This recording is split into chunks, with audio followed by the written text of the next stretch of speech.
News Weekly. What's going on, everybody? Welcome back to another Batman News Weekly. This is episode 185 in year 4, and we thought we weren't going to have any news until yesterday happened, and a whole bunch of shit came out. But the first thing we're going to talk about is the first thing that came out this week, and that is the first visual, I guess, appearance, or the first time we've got to see Lady Gaga as Harley Quinn. So, Clay, I believe you sent this in the Discord. And what were your first initial thoughts of it? So I think it looks pretty clean. I think it is visually the same kind of aesthetic that Joker has. It's nothing too flashy, nothing too comic booky, you know. I've been hearing on Twitter, and again, Twitter is not real life, so you gotta take this with a grain of salt. But people thought this was a little too comic booky, like that it kind of like took them out of it a little bit. And I don't know why. Like it was too flashy is some people's wordings. I don't understand it. Like how do you feel about this? That looks like if I were to just go to like a fucking rock show on the weekend outfit by any woman. Like, yeah, honestly, it looks like any kind of like punk rock type of style. Yeah, I will say makeup looks kind of shitty because they tried to do the diamond things around her eyes. That would be my only complaint. I have no complaint about the outfit, but you can see like her eyeliner tries to make a diamond at the top and at the bottom. Looks like they're fucking. I barely see like right above the eyelid. I saw more so just like the extra liner above her eyebrow and of course below her eye. You can also just assume, just because of the way that Gotham is usually portrayed, humidity and all of this stuff. Depending on what kind of scene this is, you do see officers behind her. Maybe she's being captured in some sort of way, or maybe they are following her like soldiers. I don't know, but like it looks like it could be an intense scene, and this is probably like a slow moment in there. Yeah, I'm laughing right now. For those people that don't know, I've kind of upstarted the reaction channel again, and we just got a post from Ethan. He wants me to react to Clayface stuff. I'm not going to react to Clayface stuff, Ethan, when it's somebody and their stupid face on the screen. Okay? Okay? Like, those people on TikTok that are like, oh, James Gunn just announced, blah, blah, blah, blah, and their stupid face is covering the whole thing. And it's like, dude, let me just show the content. Just show the content. I don't want you in the way. Anyways, but yeah, so with the Lady Gaga stuff, I think it looks cool. There's a lot, of course, the good thing about Joker is they do showcase, or they film a lot of stuff in the real world, right? It's not all studios. They're not recreating New York on a lot of these scenes. They're actually in New York, and they're filming outside. So there's been a lot of people that have cell phones, people in their houses that are recording, all that jazz. So there's a lot of cool stuff out there. I'm ignoring all of it. I'm like, look, I know what to expect from Joker, and I don't want to. I know this is going to happen because we still haven't got any confirmation of it. If it is a musical, we're going to see some dancing at some point, unless they're like, you know what? We don't want to show any of that. So that's all going to be in studio, which would be cool. It would kind of, if we don't see it out in the streets, I think it would 100% go with the idea that we had, that like the musical portion of this movie could be kind of like the wacky in the mind type of thing, where like everything is almost like a dream. And so in that case, they can definitely do it in studio. They can do their VFX work and everything else that they need to do without showing a whole bunch to the public while they're filming. I think they would recreate the stairs in studio instead of filming if they're doing a dance number on the stairs. Because I feel like those things are so popular now, they can't film there anymore. Probably. So they had to like recreate it. I've actually been I don't follow him, but he comes on my YouTube shorts a lot. This prop master guy that does puns. Have you seen that guy? Always wears a baseball hat. But I like watching him because he kind of shows a lot of the inside stuff of like, oh yeah, we had to. Apparently that he worked on some scene that was filmed here in Texas. And was all like, it was a recreation of like a war ambush that happened in Afghanistan or something like that. And he was talking about how it was like one of the worst, not like the hardest things he's done. because they had like, I think this might have happened after the whole incident with Alec Baldwin. So they had to like constantly check the guns. He was like, we had to check the guns like 3 times before shooting at all. And so he was like, it was crazy. And these are like automatic guns. So they have to like really, really check. And it's just like constant like firing and stuff. But he reveals all of the like how, how they make fake food, how they make the weapons, how they make like the wrench sounds and all that kind of stuff. Like it's amazing to watch the behind the scenes stuff. I wish he would work on Batman and stuff just so I could be like, oh yeah, show me the insides, but they would never allow that. But again, that's some way, we talked about this last week. They should have people like this, like social media stars working on these movies to get people hyped. You know what I mean? Like, I think that would be cool content. Like, find these kind of creators, integrate them, be like, oh yeah, come on the set. We're going to have you build something. We're going to use it in the movie. You can do that as a social media thing, right?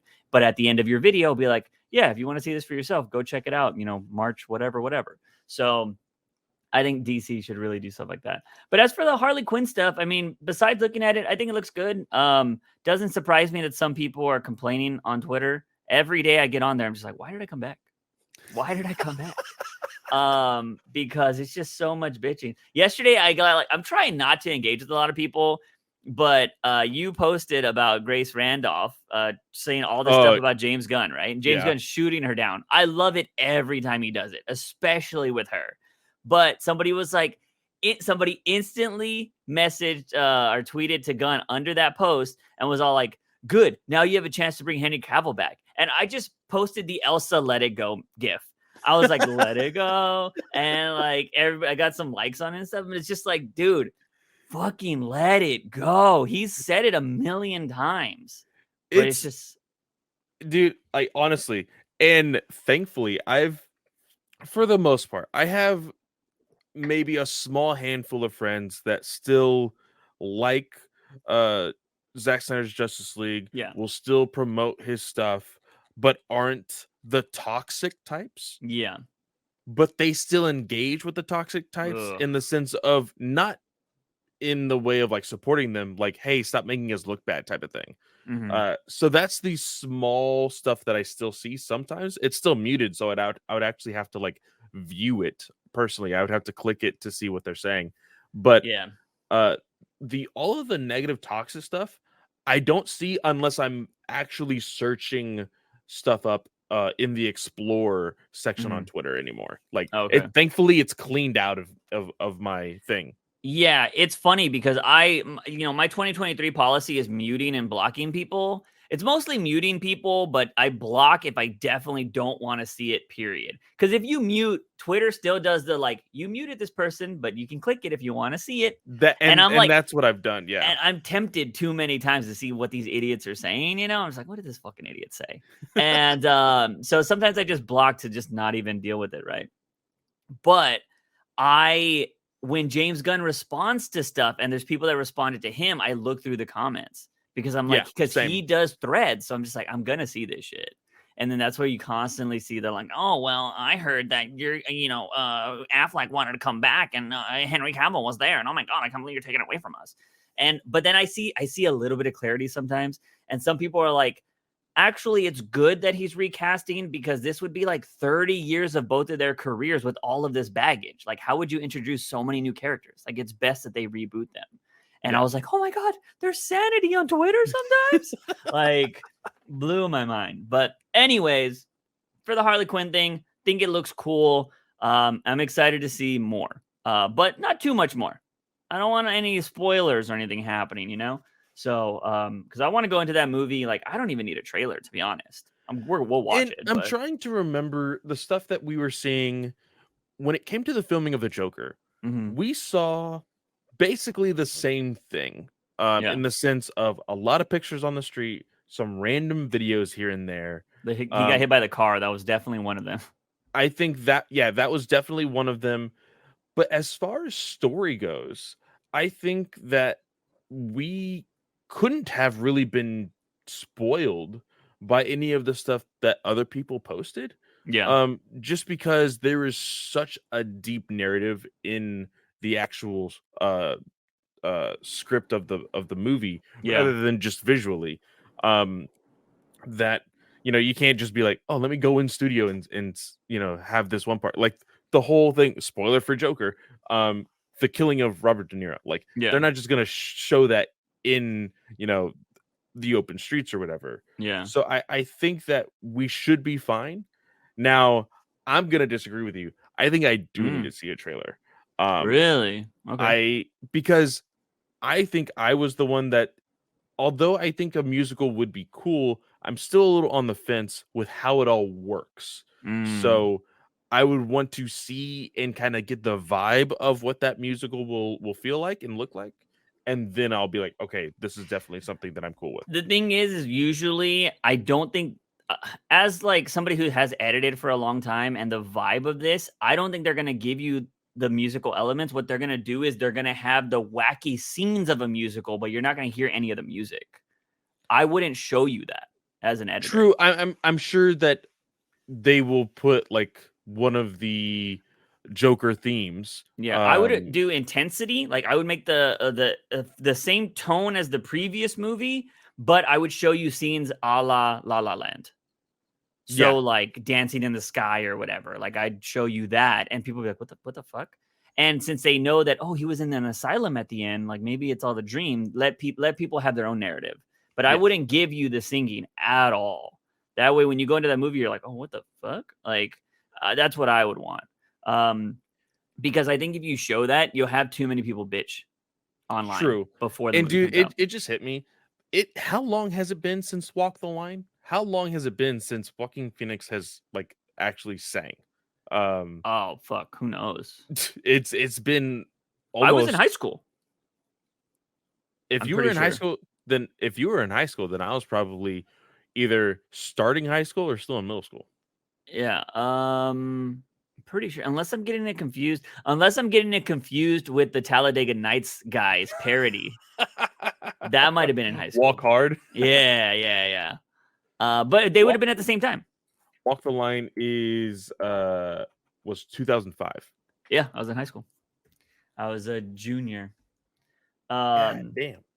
Yeah, well, actually, no, I might have been a senior because I specifically remember being in film class, and I was a senior when I was in film class. So it must have been, is it the end of 2005? I think it was, because I did not start high school until 2006. Okay, yeah. So because I graduated in 2006, but you graduate in June, Yeah. So yeah, definitely. But yeah, I don't know why I specifically remember that though. I don't know if it's because we saw trailers for it in class, or because that class was just watching movies and talking about movies. Like that's all it was. I mean, we filmed movies too, but yeah, it was wild.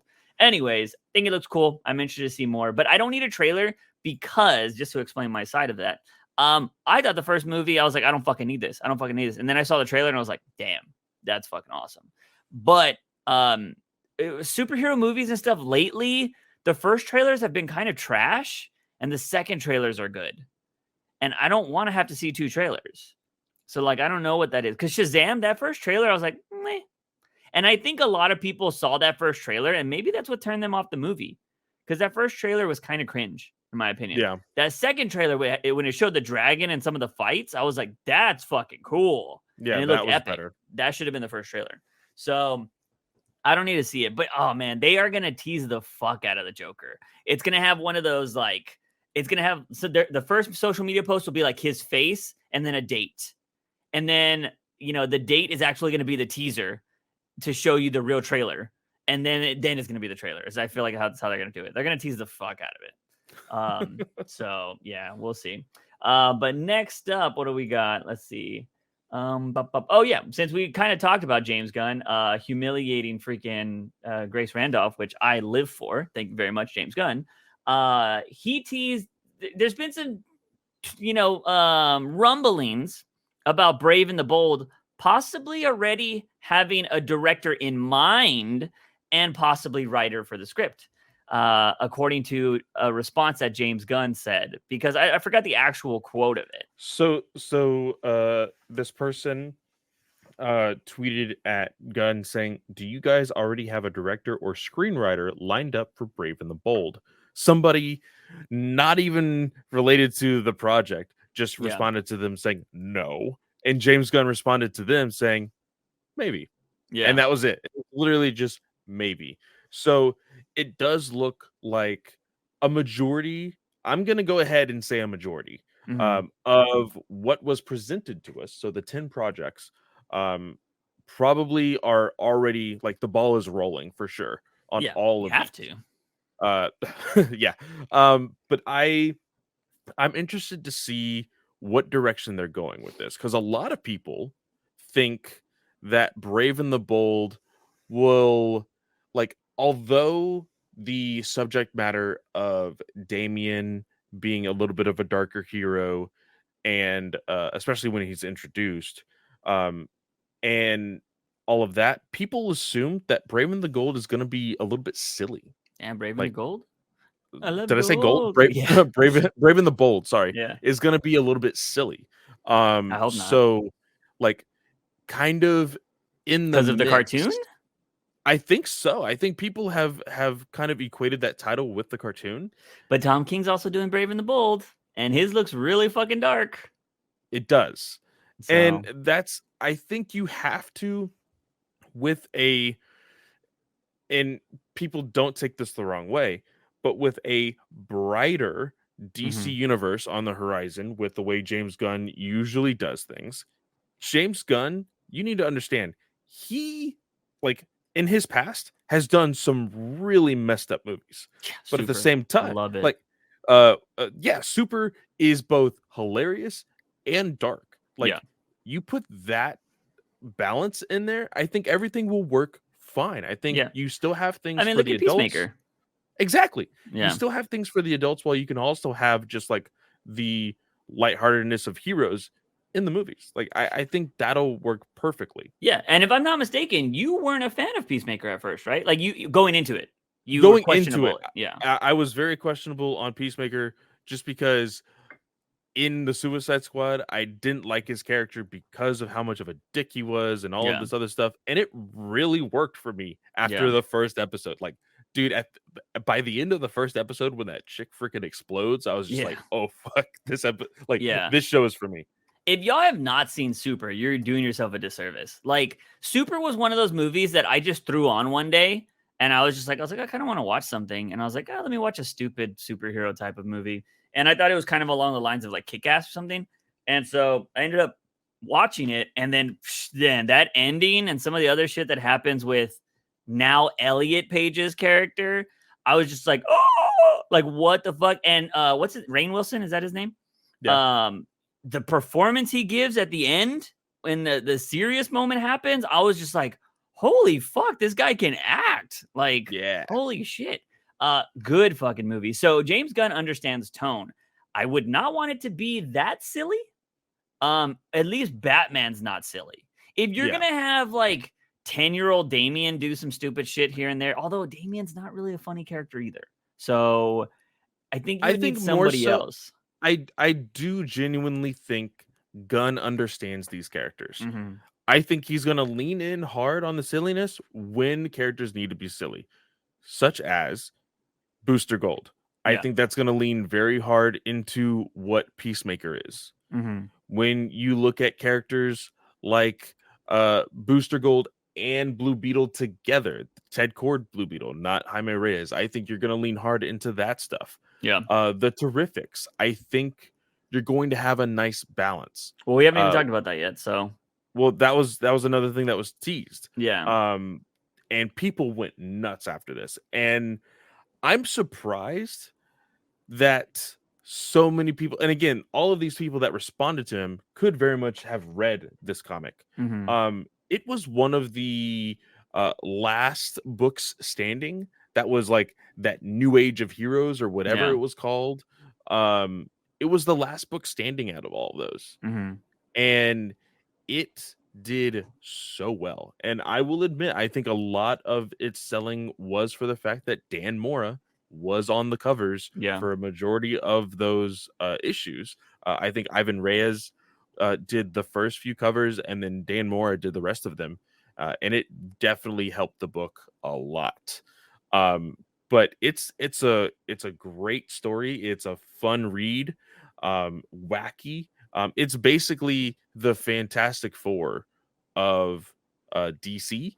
Yeah. And I think that with Mr. Terrific being like the serious character, the Batman-esque character, you having Plastic Man, that's wacky. Yeah. Metamorpho, we saw, just a small glimmer of him in Danger Street, the comic that we're reading. He's a little bit more serious there, but usually he is kind of like a in the middle, sometimes wacky, sometimes serious, depending on we're what also book he is in. reading him in World's Finest, so that's true too. Yeah, so yeah, he's been getting a lot of play lately, which I think is very interesting. Which is good because now people can be like, oh, how do I learn about this character? Mr. Terrific is a great character because here's the thing. I don't know. We have a question, if I'm not mistaken. It's part of a question later on, talking about possibility of Black Batman, in movies. Don't think that would happen. We'll talk about it later when the question comes up. But I'm curious if James Gunn is like, we're not going to have to do a lot of this switching and casting of people because I'm actually going to elevate badass Black characters or badass Latino characters or badass Asian characters, which is not what a lot of people do. And so if you're going to give me Mr. Terrific, that's awesome. You know what I mean? I want to see him. You can give me Black Lightning, badass. I'm down. Give me those types of. I mean, I don't think we're gonna get Cyborg. But give us a Cyborg that's not gonna stir up a lot of shit on social media. I'm gonna hold off because I think if we are introduced to the Bat family, that introduces the possibility of Titans, Teen Titans, and Young Justice, all three. And Cyborg has played in all three of those camps. I think that anybody is on the table, but I do believe, other than the Trinity, everybody that was on the Justice League before may be taking a little bit of a sideline, maybe for the first 2 years, maybe for the first 3, but not completely out. Yeah. I don't want it to be Ray Fisher just because I didn't like his attitude about the whole booyah thing. Not even talking about the drama that's going on. I just never liked what he said about, he's like, I didn't want to say booyah. I don't think it fit my character. I'm like, that is your fucking character. You know what I mean? Booyah is a huge thing with Cyborg. It definitely was made a big thing with the Teen Titans show, which elevated the title overall with this generation of people who enjoy Teen Titans. Yeah. They made it a thing in the comics after a while. And I understand wanting to bring a serious tone to a character. Yeah. But if you just say it once, cool. Just say it once, Yeah. Because it's you just can do it right after a throwaway cameo line type of thing. Yeah, it's right after a big moment, right? A huge explosion. It's like booyah, and it's yeah, he did the thing. As much as we meme this shit, it's so awesome when something. We just saw John Wick, and it's all like John, and then it's just oh shit, John Wick. They know it's John Wick. It's crazy. I've heard a lot of people watch that movie. I haven't heard anybody say bad thing about it. So, no, I think it's a 10 out of 10 for almost everybody who's watched it, which is insane. Yeah, it's fucking great. I love it. And also the consensus is the people that I know, everybody's either seen all the John Wicks or have seen none of the John Wicks. There's no in between. Yeah, no, same. Yeah. So pretty great stuff. If y'all haven't seen that movie, y'all should go watch it. We watched it after we recorded last week's podcast. It is fire. Anyways. So Brave and the Bold possibly having a writer and director in talks, maybe. Any ideas who you think it would be? I think we've probably talked about this on the podcast before, right? We've talked very little about this in the sense of we think there could be a possibility of King working a little bit on the script, whether that be the first draft or the second draft, whatever. Yeah. He probably has some sort of input. Remember, they do have a writer's room for the overall narrative of this new DC universe that they're putting on the big screen. So it's going to be very interesting who they attach to this.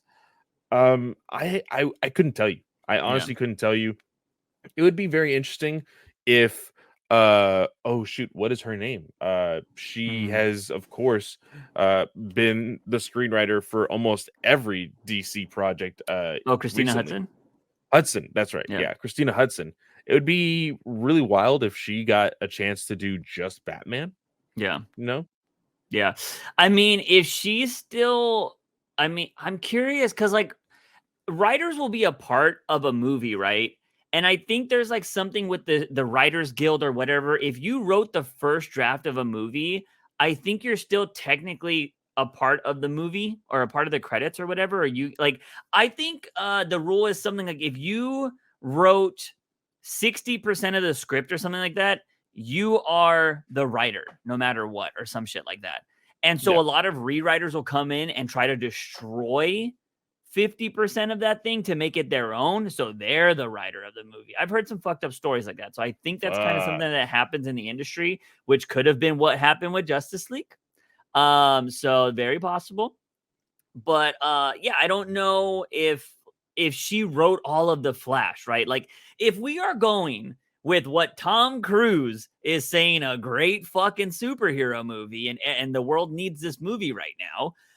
If we're going with all the hype that the Flash is getting, I hope that was all Christina Hudson, and like that's her original idea. And because you mentioned it, I believe it was either in our Shazam review or previously.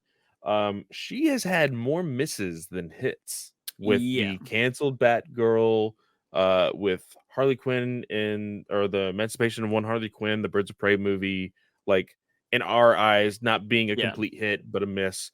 So it would be very interesting to see if she is going to be like a bigger writer going forward, or just somebody that is pitching ideas because of her experience with the old DC movies. Was she listed in the writer's room? I believe she was. I can double check. Yeah, because I don't remember all the names that were a part of that. But I mean, I wouldn't be surprised. She's done a lot of work for them, so they probably like her. And she's going to be attached to Flash, so people probably want her on the team still, right? So, but speaking of somebody that has not going to be in the running for Brave and the Bold, is Ben Affleck has said a lot of things this week that kind of back up a conversation that we were having a few weeks ago about a specific cameo that might be happening in the movie. But where did you see all of this about Ben Affleck? So there is a clip going around on Twitter. It has a like a small little GIF that, or possibly just like a clip of the trailer that we got during the Super Bowl. Yeah. Of Ben Affleck's Batman, of course, on the bridge. This is where we see the blue and gray cowl Batman suit. And it just has the audio placed above it. Mm-hmm. And it was I can't remember what podcast he was on, but Ben Affleck does talk about his experience there, and he said it's my best performance. It's my best performance. And he's like, and they were like, what? He's like, after all these years of playing Batman, I finally got it right. And now I think that is great to go out on a big win. Yeah. But of course, I'm searching this, and there's so many people. Of course, there is a whole bunch of the cult that I don't know, and I just keep finding them, and I keep having to mute them and block them. Yeah. There's so many people that took the narrative of, oh, so Ben Affleck hates Snyder now, and he's shitting all over Snyder's movies, and he's gonna act like Snyder's movies don't exist anymore and only the Flash does. Okay, whatever. It's like that's not what he fucking said. Like, he just said that he was so enthralled with this script and how it worked out and how it was directed that he feels like it's his best performance. In the same way as if you play a game or play a sport, the more you do it, the better you get at it. So yeah, the first performance is not going to be your best. It's going to be the latest, right? That's the way I see it. Is okay, this is the latest he played. You would hope so. You would hope so. Yes, you would definitely hope so. but for the actor to feel that way, I think it's very good. But that's why I wanted to bring this up, because there is this narrative that like, oh, he doesn't appreciate where he got started from. I'm like, guys, Ben Affleck was bigger than these movies before he joined the DCEU. I'm sorry, it's been freaking Affleck. So well, he was until he did Geely, and then he kind of fell off a little bit. But so it's funny that you bring up that narrative of everybody hating Affleck, because there's also the counter narrative in the same cult that is saying, oh, he was open to being Batman more after this. He was like, James Gunn's ruining everything because we were going to have Cavill and Ben Affleck back. Like, look at James Gunn ruining everything again. And I'm just like, how are y'all in the same group? Like, it's like when you see somebody in a family that are complete polar opposites. I'm like, how are y'all related? Like, it makes no sense. Yeah. And that's just kind of how that cult is. Like, they can't even get on the same page with each other. And it's like, and I love when I see them fighting each other. It's the best. Like, I'm like, what, you have Snyder photos, but you're talking shit to another Snyder fan. Like, what is going on here? Like, it's such a weird dynamic that the cult has. So I was able to find one of the original articles talking about the writer's room. The second one on that list is Christina Hudson. Okay, nice. So she is a part of it. Yeah. So that's cool. I don't know if Ben Affleck, if they were just making all that shit up about him saying he wanted to continue playing Batman. I didn't see any like wording on that. I just, he said some other things. I only heard the other stuff, which is a spoiler stuff. So by the way, we're about to talk about a spoiler right now. So skip ahead a minute or two, maybe 5 minutes to be safe, because we're about to talk about a spoiler for The Flash. 1, 2, 3, now. Okay, so Ben Affleck has said that there's a moment in The Flash where Wonder Woman saves his ass. Again. Yeah. So we talked about, now granted, you can still view this one of two ways, because you said a friend of yours was all like, that might be the last time we ever see Wonder Woman in, Shazam 2. So, and you were like, I was like, no fucking way. I was like, there's no way. Like, James Gunn's already said, like, they'd be down to bring back Gal, all that kind of stuff. They just don't know what, yada, yada. And I was like, also, there's that rumor of The Flash, which you were like, well, we got a rumor that Henry Cavill and her scenes were cut. And I was like, I'll believe it when I see it. And so now we have Affleck talking about the movie where Wonder Woman saves his ass. I think at this point, he's probably seen the final product, so he would know. See, I'm not entirely sure. I think that it's possible that he could have definitely seen the final cut. I mean, if Tom Cruise is able to see the final cut and Ben Affleck isn't, that would be kind of he fucked demanded it though, and it's Tom Cruise. He brought the Scientologist out, like, give me that movie right now, or I'm going to the science gods. So I want to talk a little bit about that. About Scientology? I think that's about Tom Cruise and the reason why they did it. But we like this idea of there also being two different versions of the movie has also been put out there with the screening of the film. There has been apparently a version with the cameos, a version without the cameos, and stuff like that.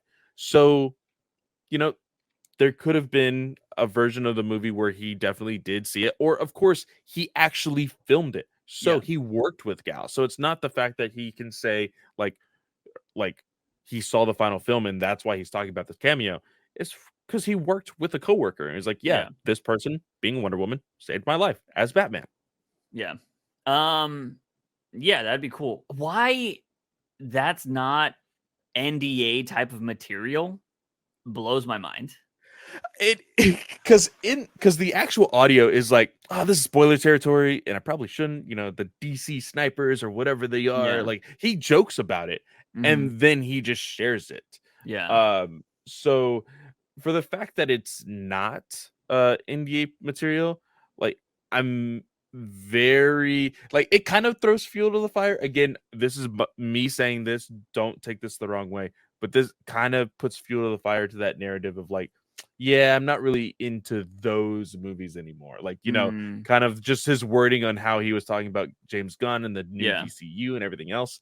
So it kind of has that like film snob-ish tone to it of like, those movies aren't important. This all spoil it anyway. Yeah. Where I love how he's like, I just did my best performance, but that would be the narrative, which would be really weird if he's also taking a shot at them. Like, yeah, you go see this movie that resets the whole universe where I just did my best performance. You know what I mean? Yeah. Like, but theoretically or logically, he won't be at the end of the movie. So maybe he's like, oh yeah, this is how I'm going out. I'm going out with the DCEU and then fucking dead. I'm excited to see it. I don't need to see anything else from that movie. I just need to see the movie already. And it's fast approaching. We're already going to be in April. We're going to see the Mario movie, then the best movie of the year, Fast X, and then we're going to see The Flash. So I'm excited. I don't want to see any more trailers. I think if a second trailer comes out, I don't want to talk about it on the podcast because I'm not going to watch it. Because that first trailer showed a lot. I will probably watch the trailer. Like, just because it being everywhere on Twitter, I'm always on Twitter. So I'm going to probably watch it. Yeah, I will withhold information unless it's like Juice. Holy shit. There's like this crazy thing, but I'm going to have you tell me if it's like super spoilery. Like if you'd probably enjoy it more in the movie. So I'll have you. I'll let you know for sure. Yeah. Speaking of that, this next news, because we're moving on. I think we got everything right. Possible Wonder Woman spoiler from that. This next news, I feel like everybody's dividing this really crazy right now on social media. The idea of a Clayface movie happening. Now, Mike Flanagan, who is this person? I don't know the name. So Mike Flanagan, I think we've talked about him before on the podcast. Flanagan, he has made a great last name. Movies like Midnight Mass. He has done The Midnight Club, Dr. Sleep, The Not Haunting. What? Not Dr. Midnight? Oh, I was like, hold on. He's done the movie Hush. He's done a whole bunch of horror-esque films. Yeah. The Haunting on Hill House, The Haunting by the Manor. So I guess that is some sort of series of movies, The Haunting. He has been voicing the fact that he wants to make a Clayface movie. Yeah. Like, it is very known that he has a pitch. Now, because of the knowledge that the general audience and his fans and audience knows that he wants to make a Clayface movie, is probably why this article was made in the first place. Yeah. Because I believe it was, who did I share in the Discord? I did go ahead and share the article stating that Deadline states that he has pitched it to Gunn and DC Studios. Almost immediately after this was posted, Flanagan himself said, hey, so the news today is entirely speculative. When or if something like that ever became real, I promise I will tell you guys. Yeah. So I like that. I really like this also. Kind of rubbing off on the fact that Gunn is doing this. Yeah. I think that more filmmakers and producers and things like that, again, it can get a little bit harder on the lower tier guys. Gunn is at the top, and so he can definitely just be like, cut that shit out. Yeah. But being a filmmaker, like, I think it's cool to be like, hey, I'm not making that, but I really want to. And trust me, I will let you guys know if it ever happens. I think that's cool. Yeah, we'll be talking about another person that still wants to make something here in a little bit. But as for the Clayface movie, the reason why I said it's separated is obviously some people are saying that it's been pitched to James Gunn, but a lot of other people are saying that he's the villain in Batman 2. Like, those are the two different narratives I'm seeing right now. It is, yeah. So this is wild. A friend of mine, fellow podcaster, still believes that this type of character will not work in the Batman universe with Reeves's Batverse. But he still thinks it'll be more of like a Master of Disguise with possibly like scarring and stuff on his face. Like very generic stuff that you could possibly think of. So he's like a VFX artist, probably, essentially, to change his face. Yeah. But I do think that it wouldn't work personally.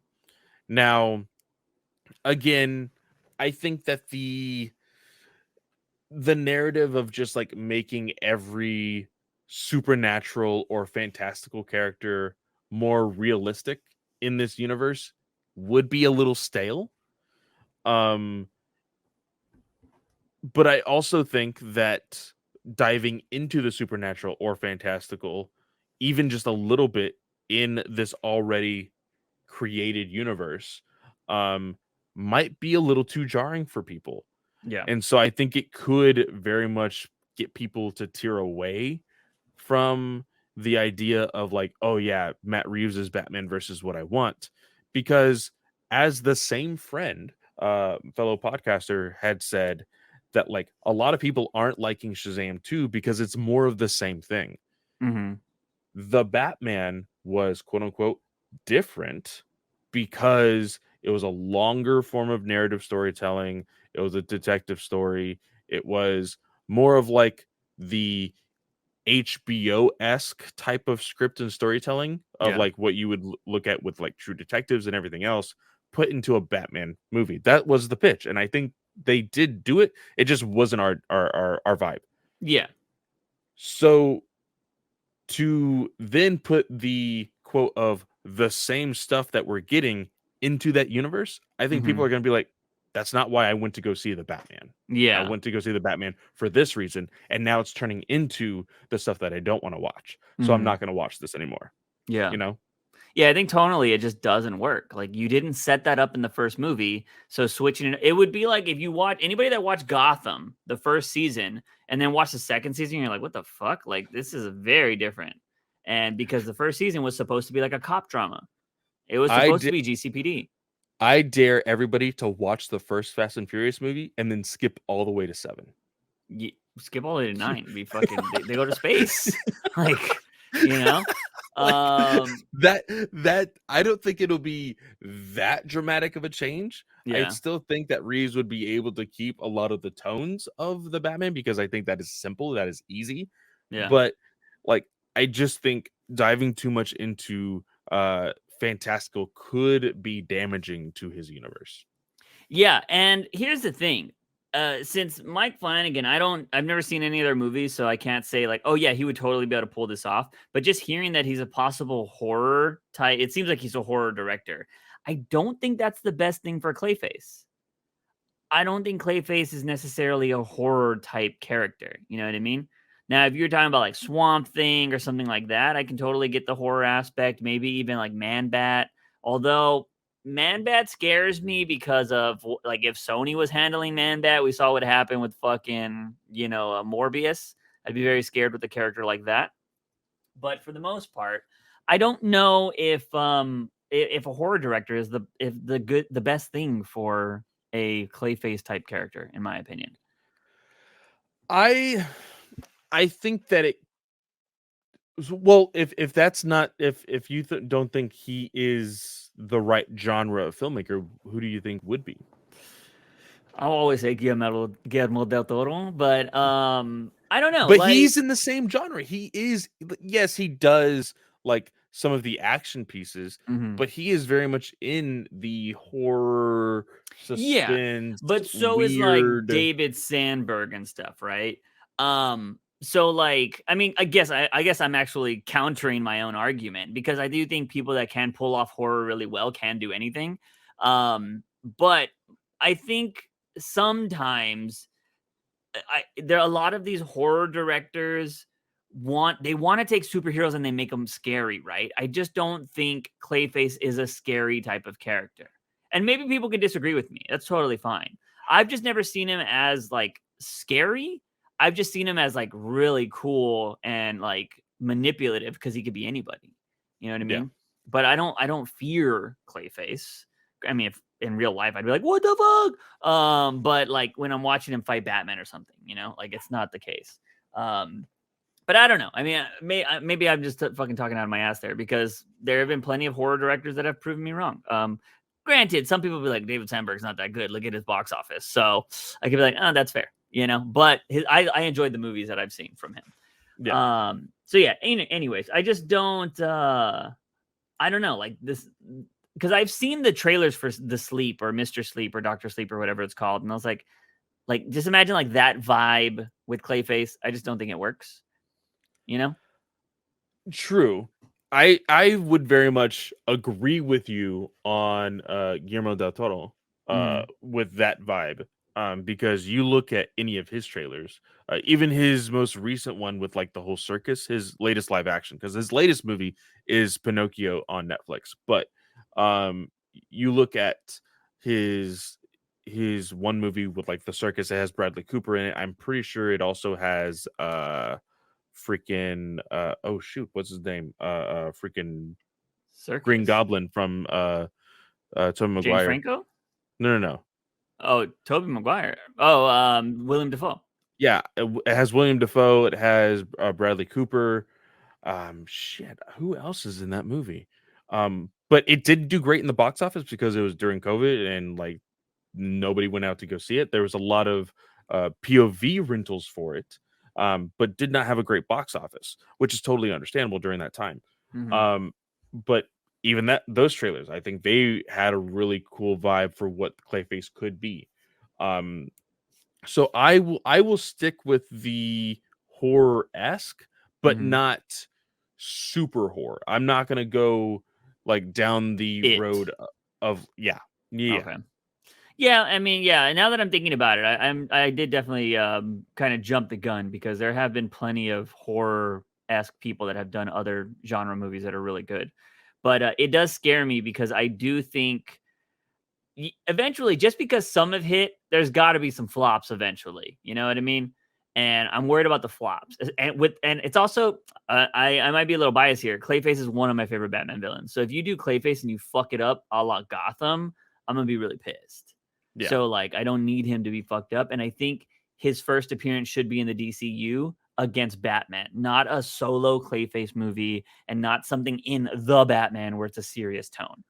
And that's what I've seen a lot of people take this narrative of like, oh, well, if he's only going to be somebody who wears a whole bunch of masks or does a whole lot of makeup to make himself look different, then they would much rather see him in the DCU as a fantastical character where you can actually see him transform.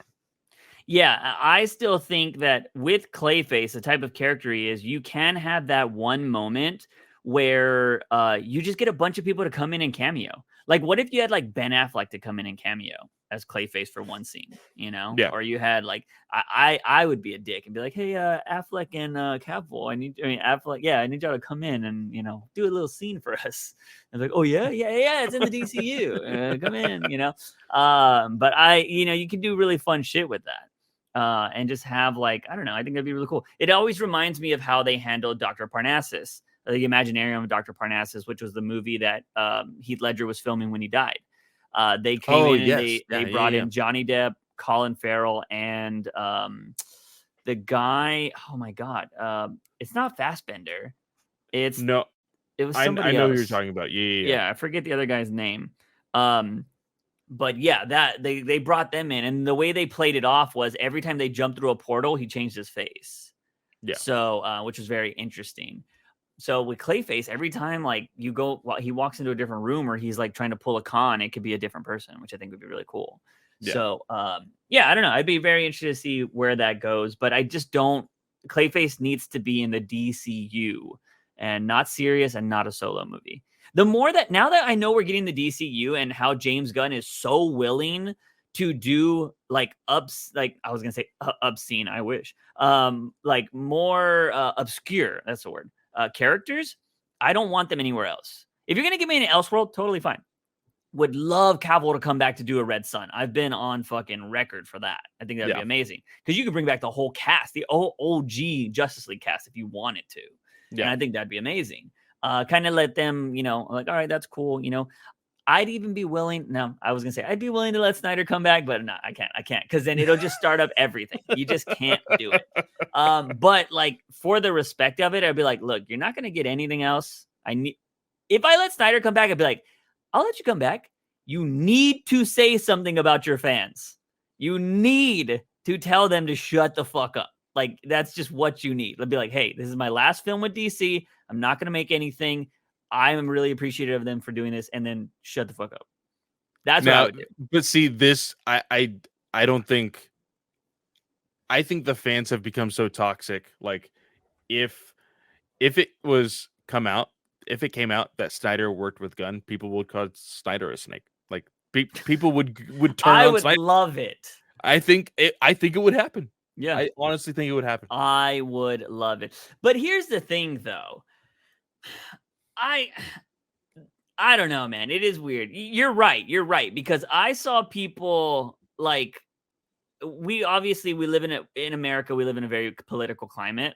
And people turned on Trump when he like wore a mask or some shit. Like, oh, this traitor, he wore a fucking mask and he got the COVID vaccine. Blah, blah, blah, blah. Like, I was just like, yeah, God damn. So you're right. Wild. Yeah. That would be fucking crazy for Zack Snyder cultists to talk shit about Zack Snyder. They all migrate to Ray Fisher. Yeah, we stand with Ray Fisher. Yeah. Which would be fucking wild. But moving on to another director who we haven't talked about in a really long time, but has made it known, hey, I know y'all guys are doing the DCU over there, and you're doing Brave and the Bold, and Nightwing's probably going to be in it. I'm still down to do a Nightwing movie. Chris Mckay showed up again. I thought he was the director of the Dungeons and Dragons movie, but apparently not. No, he is not. No. What has he done? Where has he been? I was gonna ask the same question. Let's actually look. I looked. The last thing was the Lego movie. No way. I'm pretty sure that was the last thing he's done. IMDb is really weird nowadays, so it's kind of hard to see. Like, they mixed everything up. So, it looks like he has also been a part of the Tomorrow War on Amazon Prime. He was the director of that. Oh, yeah. Which I heard was a really good movie. It was actually really decent. And there's gonna be like a universe, not a universe. It's gonna be like a trilogy of movies, apparently. Looking forward to the second one. And the Renfield, the Nicolas Cage movie, where he's Dracula. The trailer that we keep seeing in theaters. Yeah, he directed that movie. Oh, okay. So he's actually done something lately. Yeah. So he just said that he's still interested in it. He hasn't talked. I think the article I read said he hadn't talked to Gunn yet. So, yeah, I would say he's probably not going to be a part of it anymore. I don't think he will. I think it's just been too long, you know? I've been seeing this a lot lately, and it's funny because I feel like people are starting to turn on him. David Ayer has been a big cheerleader for James Gunn on Twitter. And I feel like, I don't want to say the cheerleading is going to do this for him. I think he's going to get another shot at something in the DCU. Because James Gunn seems to like him. They talk a lot on Twitter. Ayer's been very positive. And I don't know if that's what would be the future, is we just get the Ayer cut, like, finally in the future, or if he gets another shot at something. If he gets another shot at something, what do you think he does? Because he has not made anything good since Fury. He has not. And would you say that would be his better wheelhouse, is the war movies? And if that's the case, do we go like The Losers, sequel, actually? I was going to say a sequel to Creature Commandos, or The Losers, or something with Sergeant Rock on his own. Yeah. Like, what would you really say would be his jive? And the only thing, again, it always comes back to this. If Ayer gets to come back, people would scream and yell, why doesn't Snyder get to come back? Yeah. Like, I think it would just, it's too risky. Yeah. In my mind. That's true. It's too risky in my mind. But I will go ahead and also say, I think this movies, these universe, and these characters are more important than the directors and writers that are attached to them. Yeah. So like maybe Gunn, and this is totally possible, maybe Gunn has already talked to both Snyder and Ayer saying, hey, we're going to go ahead and let y'all do something. Like maybe he already has. So we'll see. He has spoken to them, whether the people want to believe it or not. But that is what he has said on Twitter, that he has spoken to both of them. But, you know, it is what it is. So that is all the movie news. But we do actually have quite a bit of comic news for this week. First being not something I'm very happy about. And it has been revealed because I think, what happened this past weekend? WonderCon? Was that the big convention? So WonderCon happened. DC, that's usually where DC is located. I mean, well, Anaheim's not that far from LA. But what ended up happening was there was a lot of stuff about Dawn of DC. We got to see some stuff about Tom King. We'll be talking about in a moment. But the big thing that people are talking about on Twitter with a lot of groans is a Cat Showdown event that is going to be happening. Now, there wasn't really any, details about it. We know that right now that Bruce Wayne is in an alternate universe with another Selina Kyle. Which, by the way, Juice made me read the latest issue, which is 1 week away, basically. It's going to be a big talking point in our comics reviews. So just be prepared for that. Yeah. Clay stopped reading it. At one point, I stopped. I had to go back. Yeah. But I stopped reading it. Yeah. So tune in next week for that.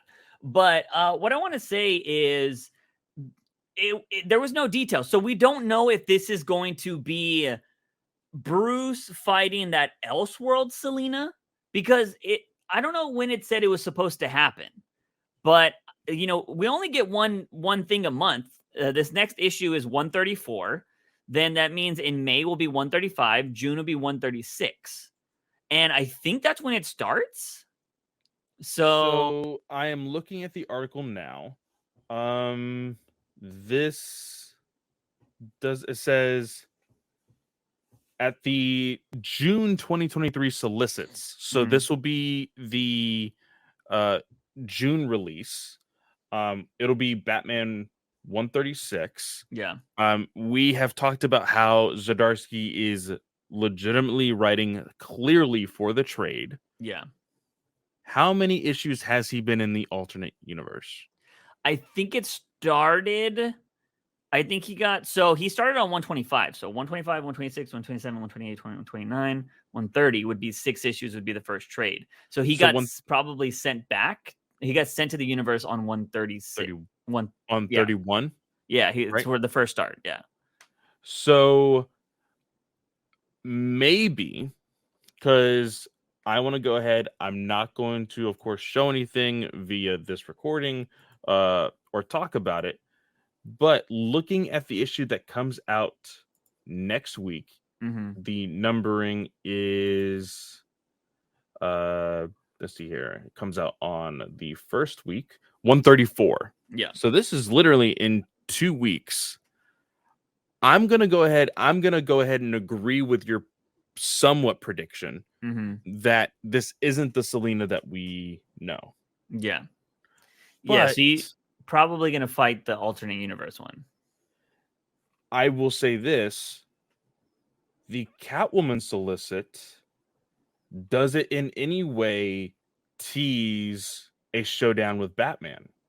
So the weird thing, they talk about a showdown with Eco, which is the current Catwoman, while Selina's in jail. Apparently, they're going to have differences of how Gotham should be run. So I don't understand what's happening because they're crossing over. So the only way, Selina's not in an alternate universe. So you would assume it's both of the things to get people to buy Catwoman and Batman.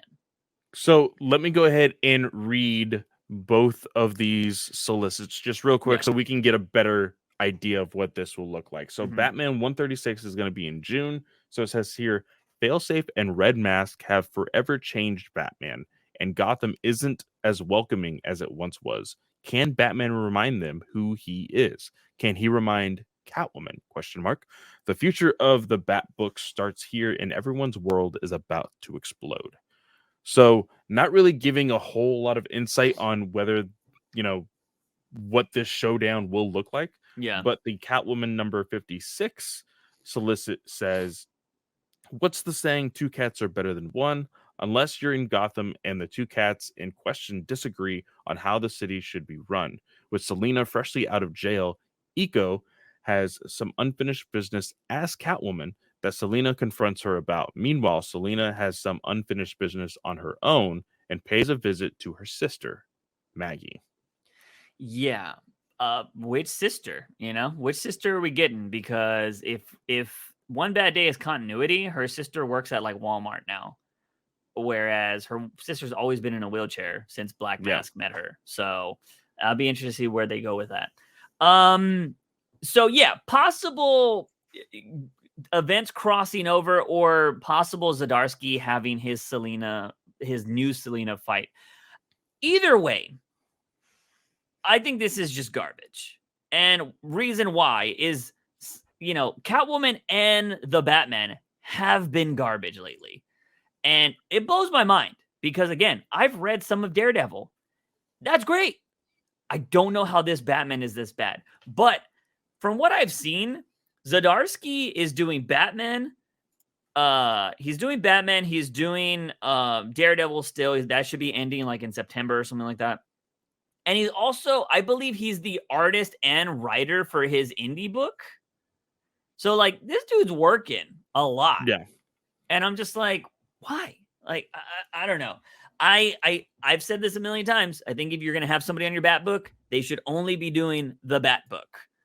Because I feel like it's suffering. But I think DC is just like, it's going to sell no matter what. It's Batman. So they probably don't care, Yeah. I have no faith in Zdarsky or Howard at this point to produce anything good in these two characters.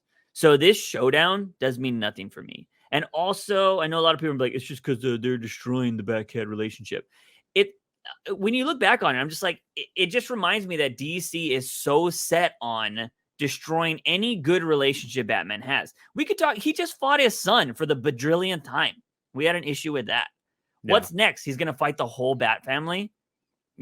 Like, oh yeah, he has a problem with Nightwing again. Oh, look. Oh, he's got a problem with Batgirl.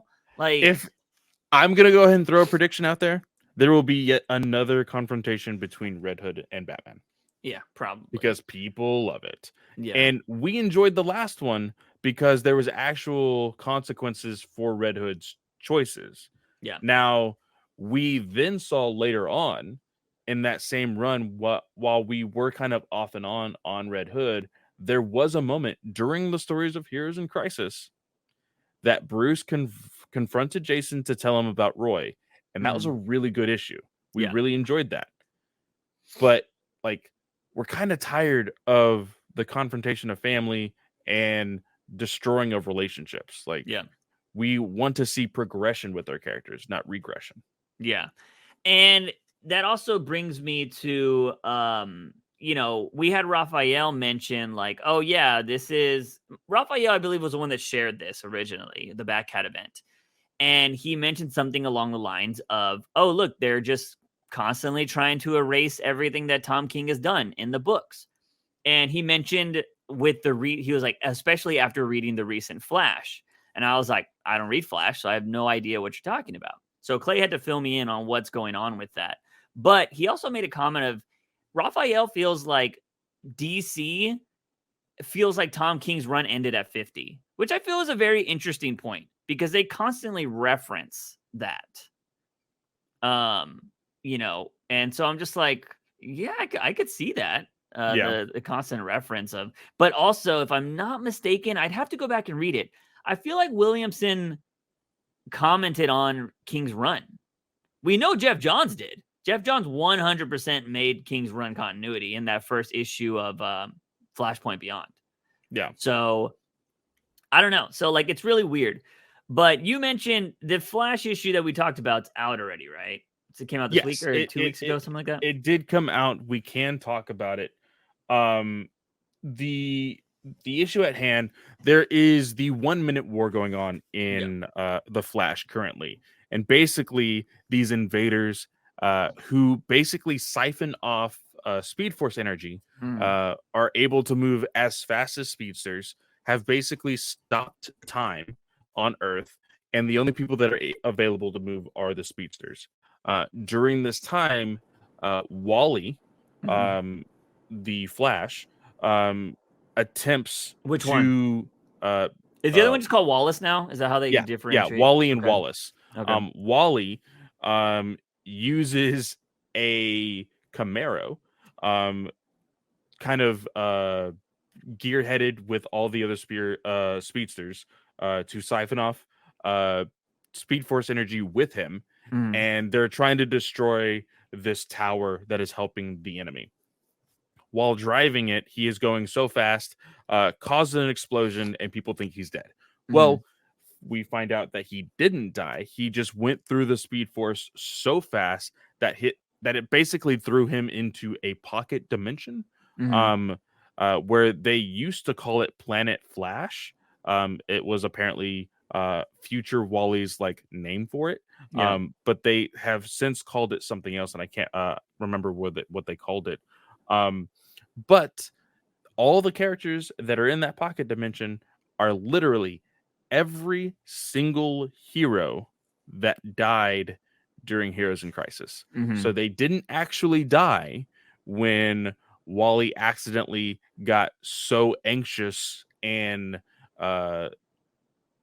basically killed everybody when he just exploded with Speed Force energy and all the lightning like killed everybody. We thought no, it actually just sent them to an alternate dimension. And so they are all back and alive, kind of retconning the events of Heroes in Crisis. But Juice brought up a very good point that was literally stated in the same comic that this has happened. Juice, when we were talking about it, sent me a text. Let me actually see if I can find that text. Or did I send it to you? I don't know why it's not loading up right now. No, it should be on there. I said something along the lines. Yeah, okay, go for it. Yeah, so Juice said, aren't speedsters unaffected by time like the stuff they cause? I said, yes, ironically, they talk about that in the exact same issue.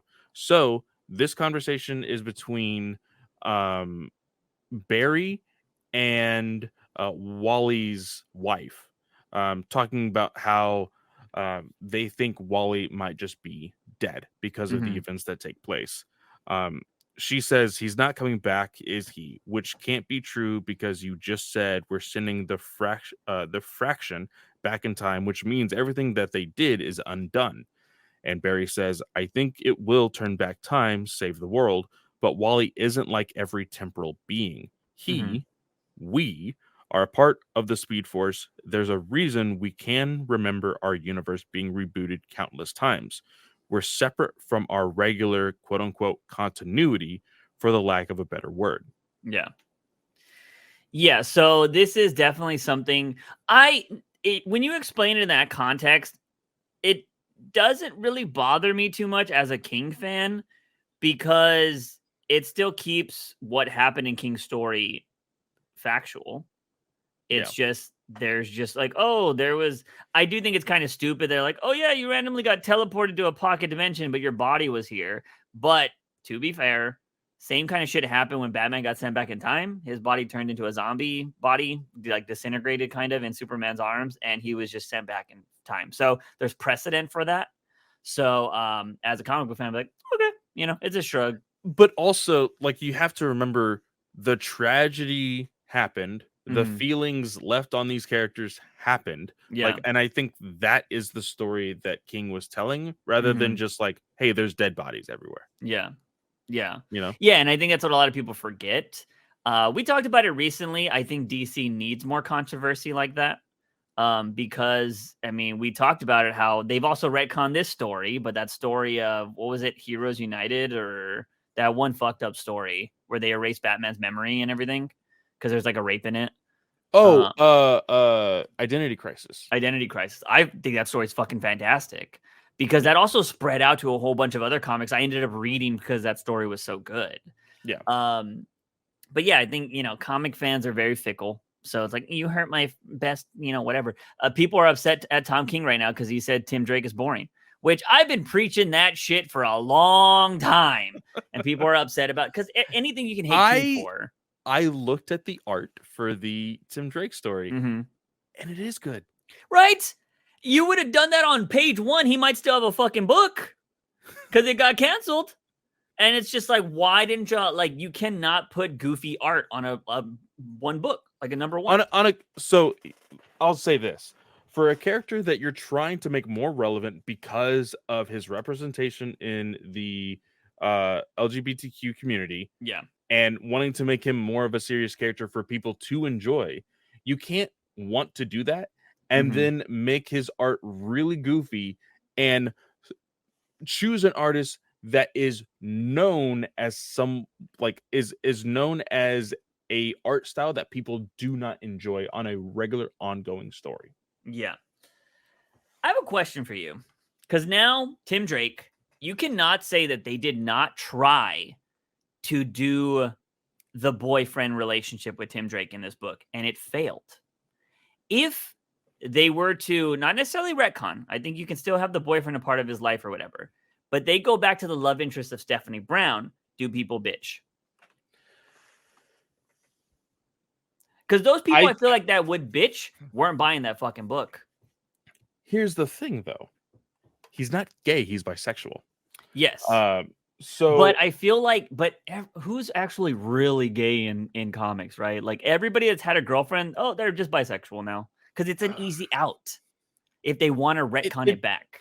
It is an easy out, and I think it's very, very stupid for them to keep doing it. Because John's technically bisexual, isn't he? Or they haven't said he's like, I only like men, right? I think they have come out to say that he is bisexual. I don't think they have said he is gay. Yeah. But I'm trying to think of, other than Batwoman, who no longer has a title for I don't know how long now. Yep. I think freaking The Question, freaking Montoya, she has a mini series going on now, which I believe just recently ended. Like, we're not getting a whole lot of just hardline gay characters. Yeah. And there's good ones out there. And I understand, I just don't get it. Because here's the thing that sucks, right?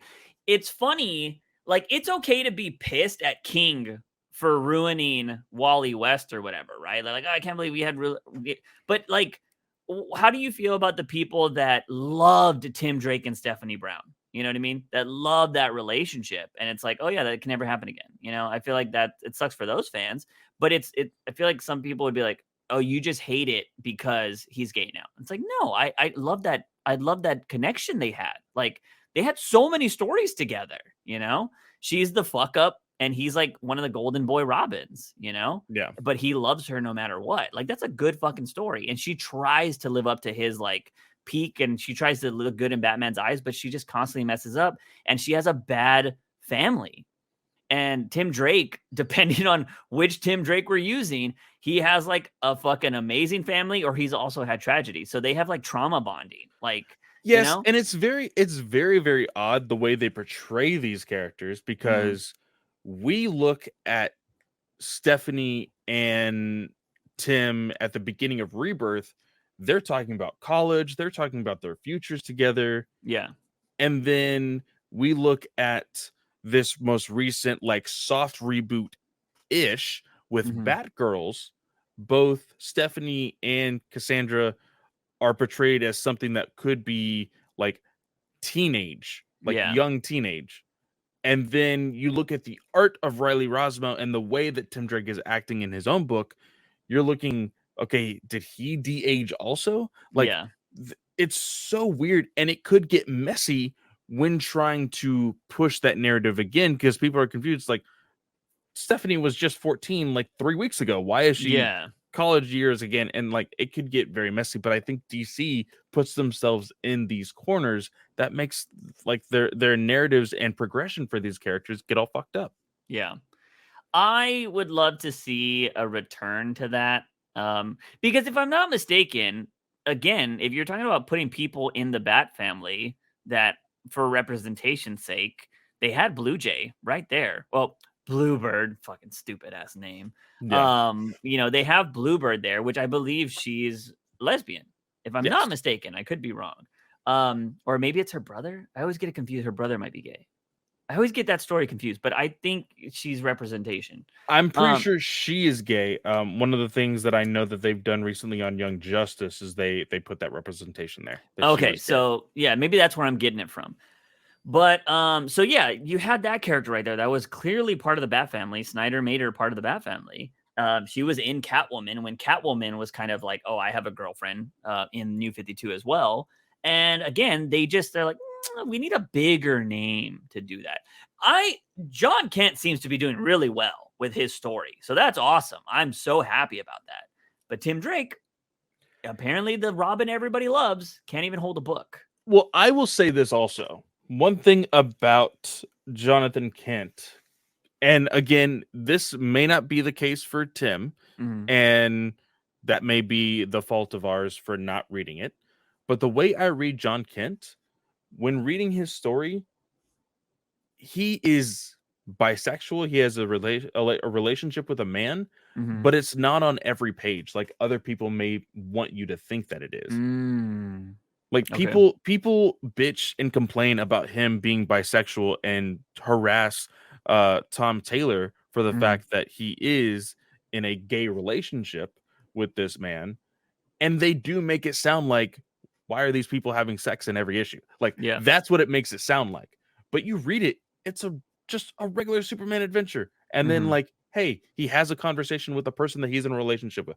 Oh, they kiss. Okay, like every other relationship. Like, it's not in your face trying to, again, push this narrative. Like, they're just in a relationship. It's normal. The way that, like, in spoilers for Shazam, if people haven't seen it, but Shazam 2, when they're all like, probably one of our favorite parts of the movie, when they're like, okay, you just all need to share your secret out right now, and Pedro is the one that's like, I'm gay, and they're like, yeah, we know, like, because it's normal. It's something that people should be okay normal with. It should Some be people normal. think it's not. It should be normal, and it should be something that people are okay with. And that's how Tom Taylor treats it in John's story in Superman. And I wonder if in the narrative in Tim Drake's book, if they're pushing it a little too much and not making it more normal-esque. I've skimmed through it, and it's definitely a part of it because he's trying to keep his identity from the boyfriend. So that's like a big thing. Because I think the boyfriend doesn't know that he's Tim Drake. See? So, and that's the difference with Taylor's story, where the boyfriend knows that he is both Jonathan Kent. I also do think that the difference though is John Kent is a newer character, whereas Drake has decades of backlog. You know, he has decades of fans.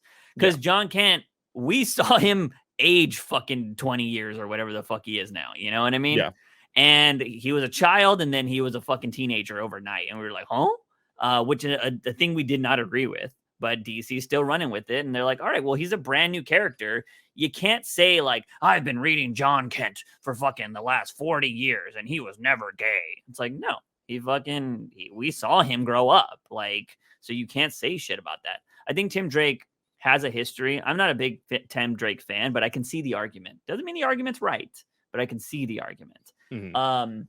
So yeah, but I'm just thinking like, because you know, we're going to talk about the Tom King stuff right now, but I constantly write a bunch of ideas down for like, if I ever get to do a Batman run. And if I was ever going to write Tim Drake, I would involve Stephanie Brown because I enjoy that relationship. And I'm like, man, does that just kill anything I do? Like, or if I automatically have him like, oh yeah, they're dating. I was like, oh, there we go. He fucking just erased, you know, it's what do they call it? Erasure.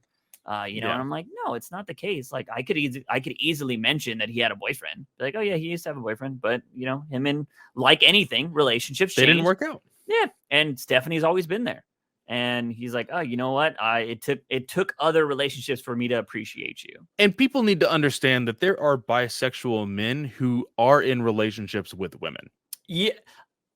From my experience, a lot of them. Like they're like, yeah, I'm bisexual, but my preference women. is women. Same thing with women. Like, and that's why there's like a lot of people will be like, oh, comedians are terrible at this. There's a lot of comedians that make jokes about how the LGBT community thinks bisexual people are selfish. You know, like they're like, oh yeah, just double dipping over here. Like, you know, and so and I understand that, but it's like the same because, and I also think it's like, which I think is a stupid argument because it's supposed to be accepting, but it's all like, oh, so you're just playing the part, but you're like doing the straight thing. And it's like, no, they admit that they can be attracted to the other sex, but they met somebody that is a female or male, and that's what they're doing. Like, what's wrong with that? Yeah. And so, but yeah, I just don't like this arguments. Like as I get older, man, I know I'm just more in the middle on everything. Like I'm just like, what's the context? Let me see this. Let me see that. I was like, no, you're overreaching. I'm sorry. Yeah. And like, I don't know. Cause I would love to write a Stephanie Brown, Tim Drake story, even if it's like a one shot, but it just sucks that I feel like it would come with some animosity, but I'm like, dude, we tried it and it didn't work. Like why didn't that book sell? I think the art sucked. That's probably part of it. Yeah. But that's why I think if you're going to try to tell these representation stories, you need to have a good artist on it. But anyways, let's move on to talking about me writing Batman stories. I've got a bone to pick with fucking Tom King here, okay? Because Tom King is writing Brave and the Bold. We know this. It has been said that Brave and the Bold is going to be kind of like an anthology book. And there's going to be multiple stories from different writers in the Brave and the Bold. But Tom King is going to have a 4-part story about the first time Batman meets Joker. I'm a little pissed here, Clay, because I have a story that is the first time Batman meets Joker. Are you willing to retcon your favorite writer? Oh, I'm going to retcon some shit he's done. For sure. Here's the thing. I'm retconning everything after Tom King, 100%. Fuck all of that noise. But I've said that as much as I love Tom King's writing, he has done some things in his Bat universe that I definitely would retcon. I don't like that he kind of made Selina just like a dumpster baby. I don't like that. That would be retconned because I like the idea of Selina just having bad parents. She had a parent that's from Cuba. I want people to remember that. I got to hold on to any Latinos I got around here. So that she's half Latino. So Cuban mother, Irish father. I like that heritage. And she grew up in a broken home. I like that. I don't like she's Falcone's daughter. I don't like that bullshit. I like that she just came from a broken home because I also think she's Batman's true love interest. He came from a super wealthy family that had a tragedy, right? So they're like fucking trauma bonded. Like, you know what I mean? But I would retcon that. But when I read this, right? Because I'm always down Tom King Batman. I'm always down. But when I read that this is the first meeting between Joker and Batman, I was like, God damn it, King. You fucking asshole. Like, eventually it had to happen, right? I'm going to read this 100%. And I am going to hope that I can scoot around this in some way without having to completely retcon it. Because King, obviously, he knows Batman. He knows how to write Batman. So this could be a fucking amazing story. And I'm just going to be like, God damn it. Now I need to change my shit. But I don't know. So just reading that, the art looks amazing by Gerard's. Like he has these panels of like Gordon just smoking a pipe. And I'm just like, that looks awesome. And then there's like an It reference kind of where there's this little kid with an umbrella, which also kind of reminds me of My Neighbor Totoro, which that's what I thought of immediately. And then somebody was like, oh yeah, look at It. You know, he's holding a balloon. I'm like, oh yeah, clown balloon. I get it. But I thought of My Neighbor Totoro like immediately. And so, yeah, there's just like these terrifying photos of Joker, which looks really great. And it's supposed to be their first encounter. And so I'm just like, oh, that sucks. Now, the one out that I have here, Clay, is I could write it in the style of, you know how Joker constantly lies about his origin? He could lie about their first meeting. True. Mm-hmm. That is true. But what if this story is like, what if Gunn makes it like a hard perspective on Batman? Tom King, you mean? Yeah. Sorry. I'll have to wait and see on that, right? Like, what would suck is if he does something in this first book that becomes iconic, like but I'm still here. You can't retcon that. It's just too badass. I'm like, fuck, god damn it, King, you piece of shit. So like, we'll see. But I'm excited for the book, but I will say, as somebody who's been planning out his Batman run for a really long time, granted, that story I don't think would have been a part of my Batman run. It's just something I wanted to write, like a one shot. I was just kind of like, God damn it. You had to do that, King. You could do anything, man. You have the world at your fingertips and you're doing that. Also, his Wonder Woman so far from the panels I've seen looks awesome. Dude, this artist on Wonder Woman, I'm like, where has this person been? This is amazing art. I'm really looking forward to it. I'm very kind of hesitant and curious on what kind of story King has for Wonder Woman. Yeah. Again, there's always going to be the haters, so you're going to hear complaints, but I'm curious to see what kind of story he has. I'm curious about him being on a ongoing series, which is going to be wild. Might have to pick up that series weekly, see how it goes, but I'm trying to get away from picking up comics, but we'll see. Maybe at least the first couple issues I'll get for sure. But anyway, so yeah, King out here stealing my ideas, and Zdarsky Howard not making me interested in my two favorite characters. So that fucking sucks. But that's all we got for news, ladies and gentlemen. We're going to move on to listener questions now. First, we have only one in the Discord from the Ponderer, which I'm just going to shorten this down because he kind of wrote a little paragraph here talking about Robert Pattinson and Christian Bale. Basically, he wants us to compare between which Batman is better, but we can only use Batman Begins as the reference since Robert Pattinson only has the Batman. Which is better? The first Batman two Begins. movies. I'm going to choose Batman Begins because it actually gives you more insight on the training and everything else. Yeah. Whereas, and again, a lot of people can say, oh, well, you can't say that because Pattinson's Batman is year 2 and not year 1. Yeah. We still get nothing from Pattinson's Batman. We're just, okay, Batman. Like, this, you could technically say, if that's the case, it should be the Dark Knight and the Batman. Which, sorry, the Dark Knight's going to win that every single time. Yeah. I mean, Rising's a more entertaining movie than fucking the Batman, in my opinion. So, and that's got some randomness in it. But yeah, I don't know. Ponderer, what did you think we were gonna say? Like I think he just likes to hear you complain or diss on the Batman, which is weird because he enjoys it, and I would think that he would want to hear more people praise it than bash it. Maybe he has a hatred kink, you know? Maybe he's like, I want to hear him talk about it bad. It's my favorite thing. But yeah, I don't have the YouTube pulled up. I don't know if you have YouTube pulled up. I do have it pulled up right here. Going by newest first, we're gonna go all the way down to read the oldest ones. First one is from Metallica. What would you think if TV shows went back to the 4:3 ratio and movies were the only ones that did the 16:9 ratio? My thoughts.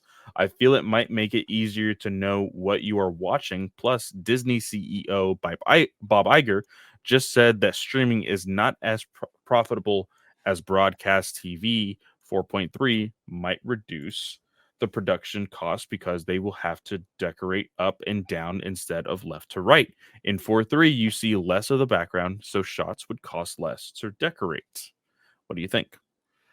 Well, I feel like things have changed since 4:3 was the standard, right? Like CGI is a thing now.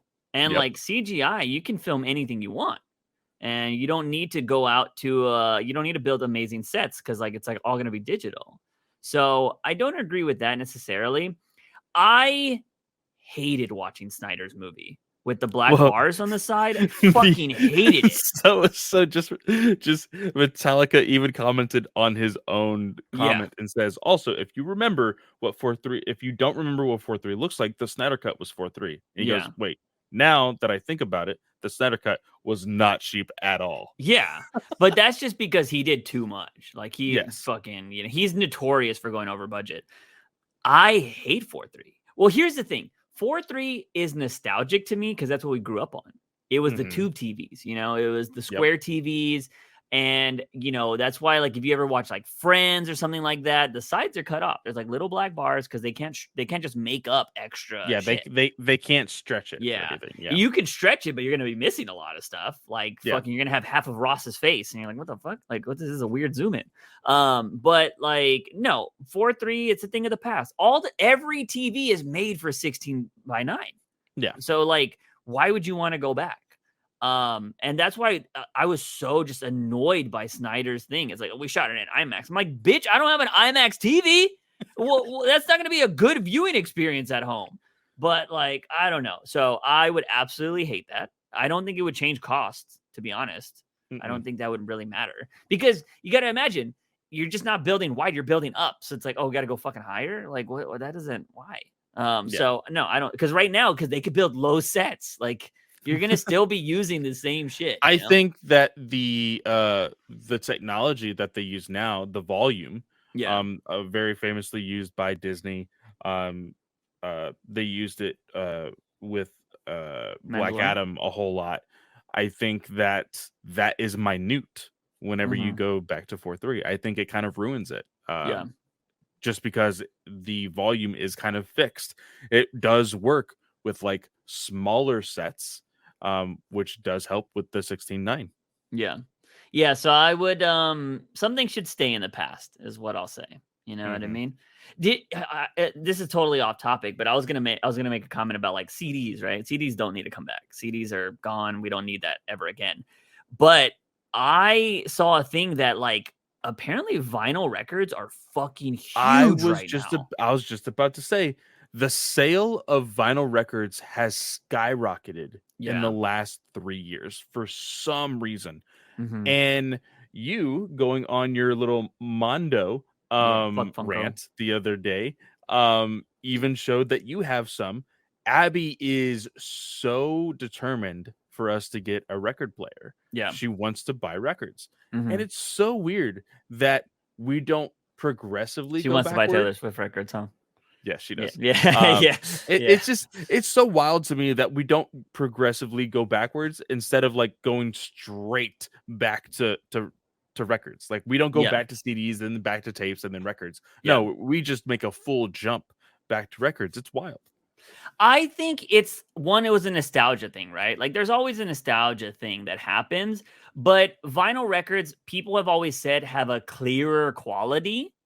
And I also think it's nice to have something just in your house, like randomly moving in the background, but it's also playing music. Like, I think that looks kind of cool, right? Like my dad bought a fucking jukebox and like, he's like, when we build our new house, like I want a jukebox in my game room area or like my man cave or whatever.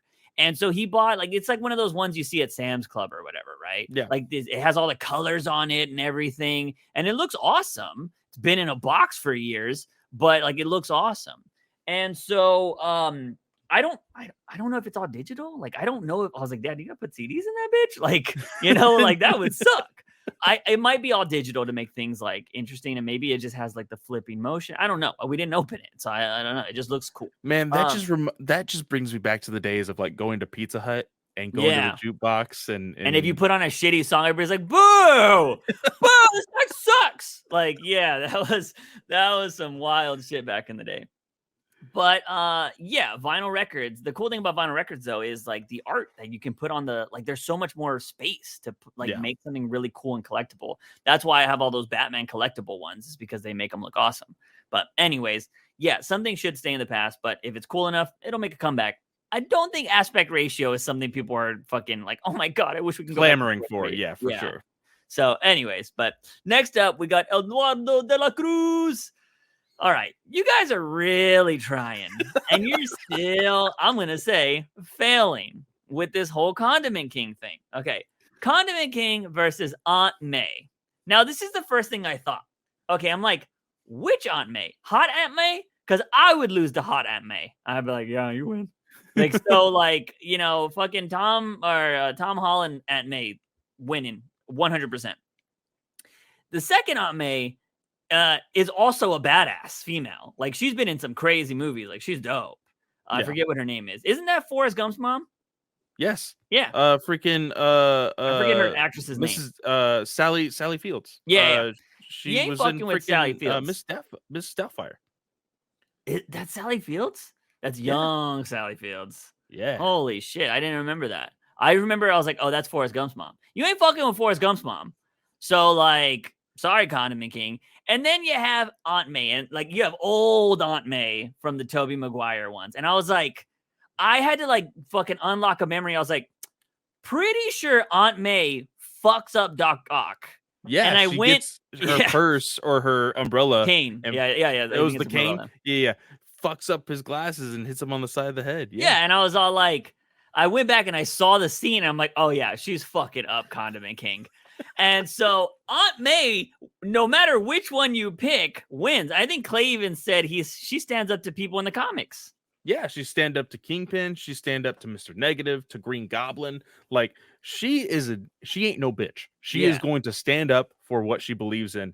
And that's the whole point of, like, why Peter Parker is the person that he is because he was raised by Aunt May and Uncle Ben. Yeah. So I still think that Aunt May is beating the shit out of Condiment King. Yeah, for sure. Good try, though. You tried to play the old card, but yeah. Also, I'm going to say corpses don't count because I feel like somebody's going to be like, oh, let's just put a dead person there. I wouldn't. Corpses don't count, but I also think Condiment King would probably trip over a corpse. So corpses got a chance. Anyways, we also got Nolan Scarecrow versus Reeves' Riddler. Nolan Scarecrow, maybe? Oh, but Reeves' Riddler does have the gangs. He has the gangs. Scarecrow, like, I do think his fear toxin. Yeah, I think his fear toxin is, like, pretty, like, fucked up. And so I think that could fuck up Riddler. Yeah, because we need to keep this to a 1v1. Like, do we include gangs? You know, I will say 1v1. Okay, but I will say resources on that person. So for Riddler, he used like meat cleaver. He used like a thing to like a mallet, right? Didn't he kill like that mallet first guy or with a club or a pipe, whatever? And duct tape is what we use. Yeah, what we saw him use. He's also got an iPhone to do his live streams. So Scarecrow, actually, no, he doesn't have an iPhone. No, because is it on a laptop? So Apple has a hard contract that villains in movies cannot use iPhones. So it sucks if you're watching a mystery movie and you're trying to find out who the villain is. Look at everybody who's using an iPhone. They're all the good guys. Wow, I didn't know that. That's weird. So there's an interview recently with Rian Johnson talking about that type of contract with Apple when making the latest like Glass Onion movie. Because you can tell immediately who the bad guy is because of it. That's unfortunately. I would never use iPhones then. Like, so like I guess you couldn't even fake an iPhone, right? Because intellectually, like the it looks the same. So you'd have to go like Samsung or something like that. Samsung's like, yeah. We don't care, villains, good guys, anybody. We just want people to buy our phone. Like, they explode. So villains should use them. But yeah, so I would go if it's 1v1 and Scarecrow has the toxin on him, I'd give it to Scarecrow because I've seen Riddler cry. So I'm pretty sure he'd have a bad problem with the fear toxin, you know?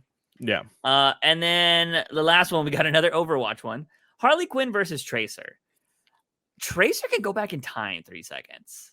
I'm gonna give it to Tracer. I think so. This one, she just has too much reach. Yeah. Whereas Harley has the guns, the being able to move fast.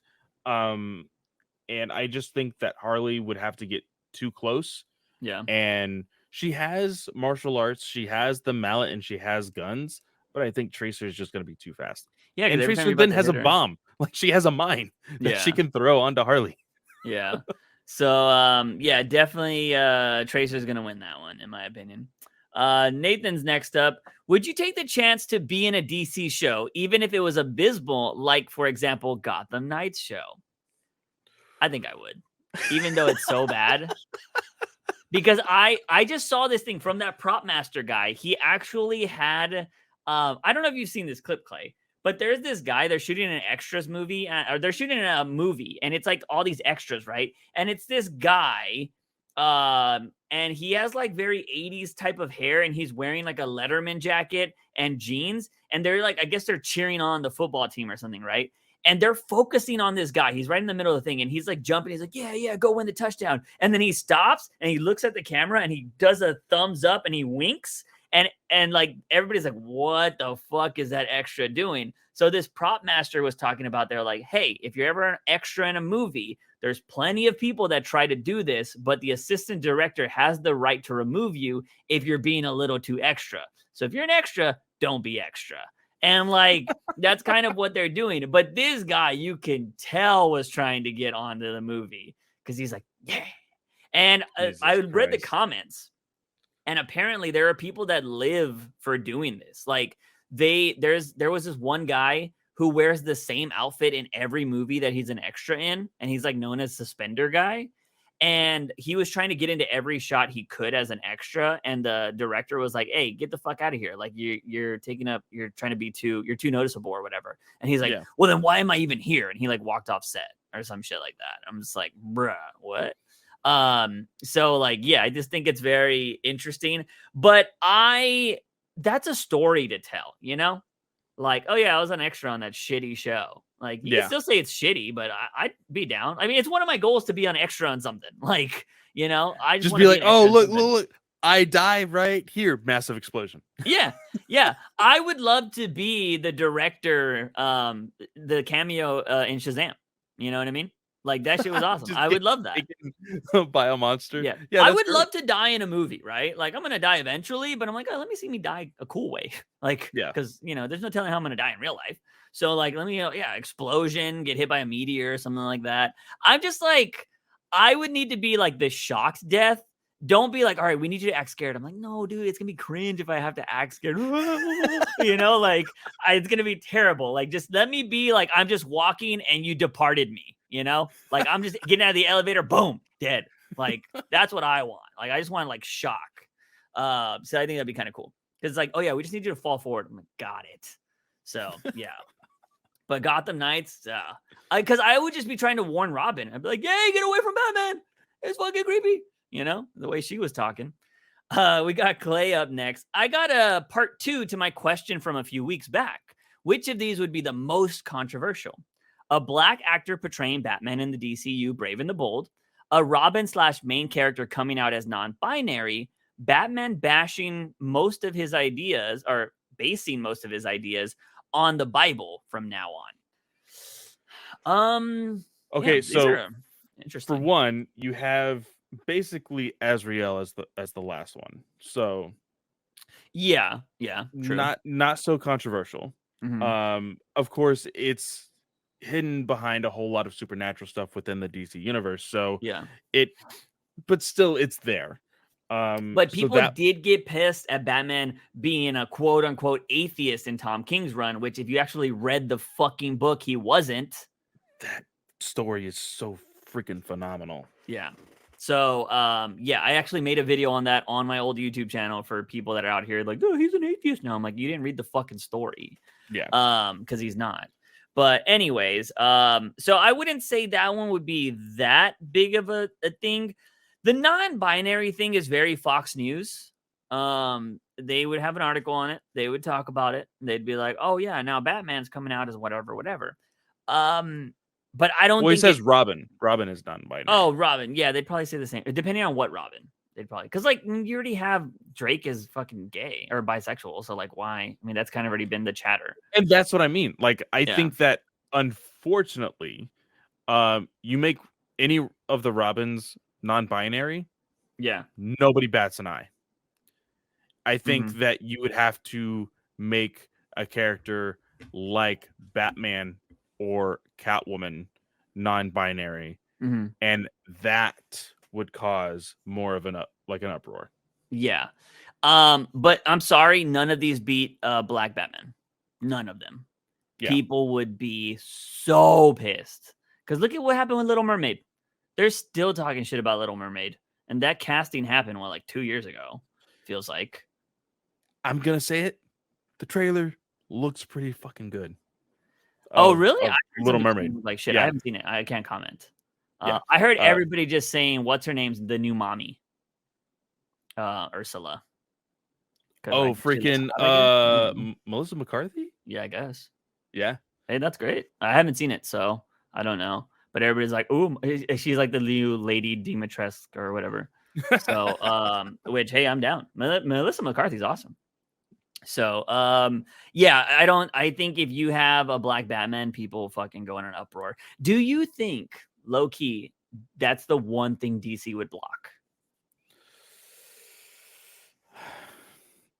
I think so. Now, again, we do have a Black Batman in DC's continuity with, of course, Lucius Fox. Or not, sorry, Jace Fox. Yeah. And I think that they leaned too much into it as far as Brian Edward Hill. No, sorry, not Brian Edward Hill. Oh my gosh, I forgot the writer already. Yeah, Ridley Scott.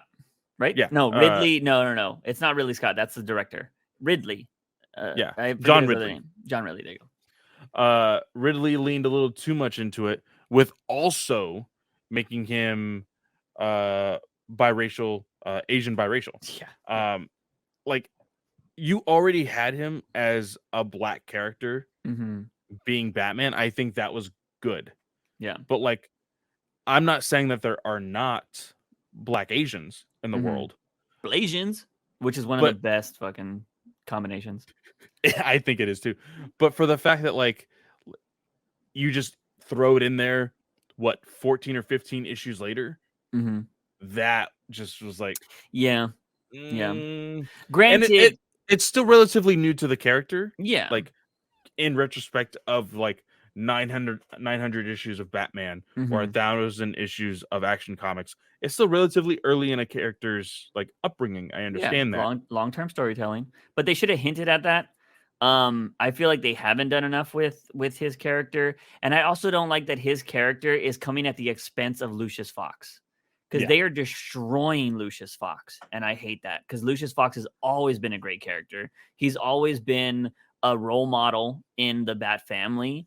And now he like cheated on his wife or some shit like that and had a kid, and like, well, it's like, dude, why are you destroying Lucius? Like, he's been an asshole since the Joker War. You know what I mean?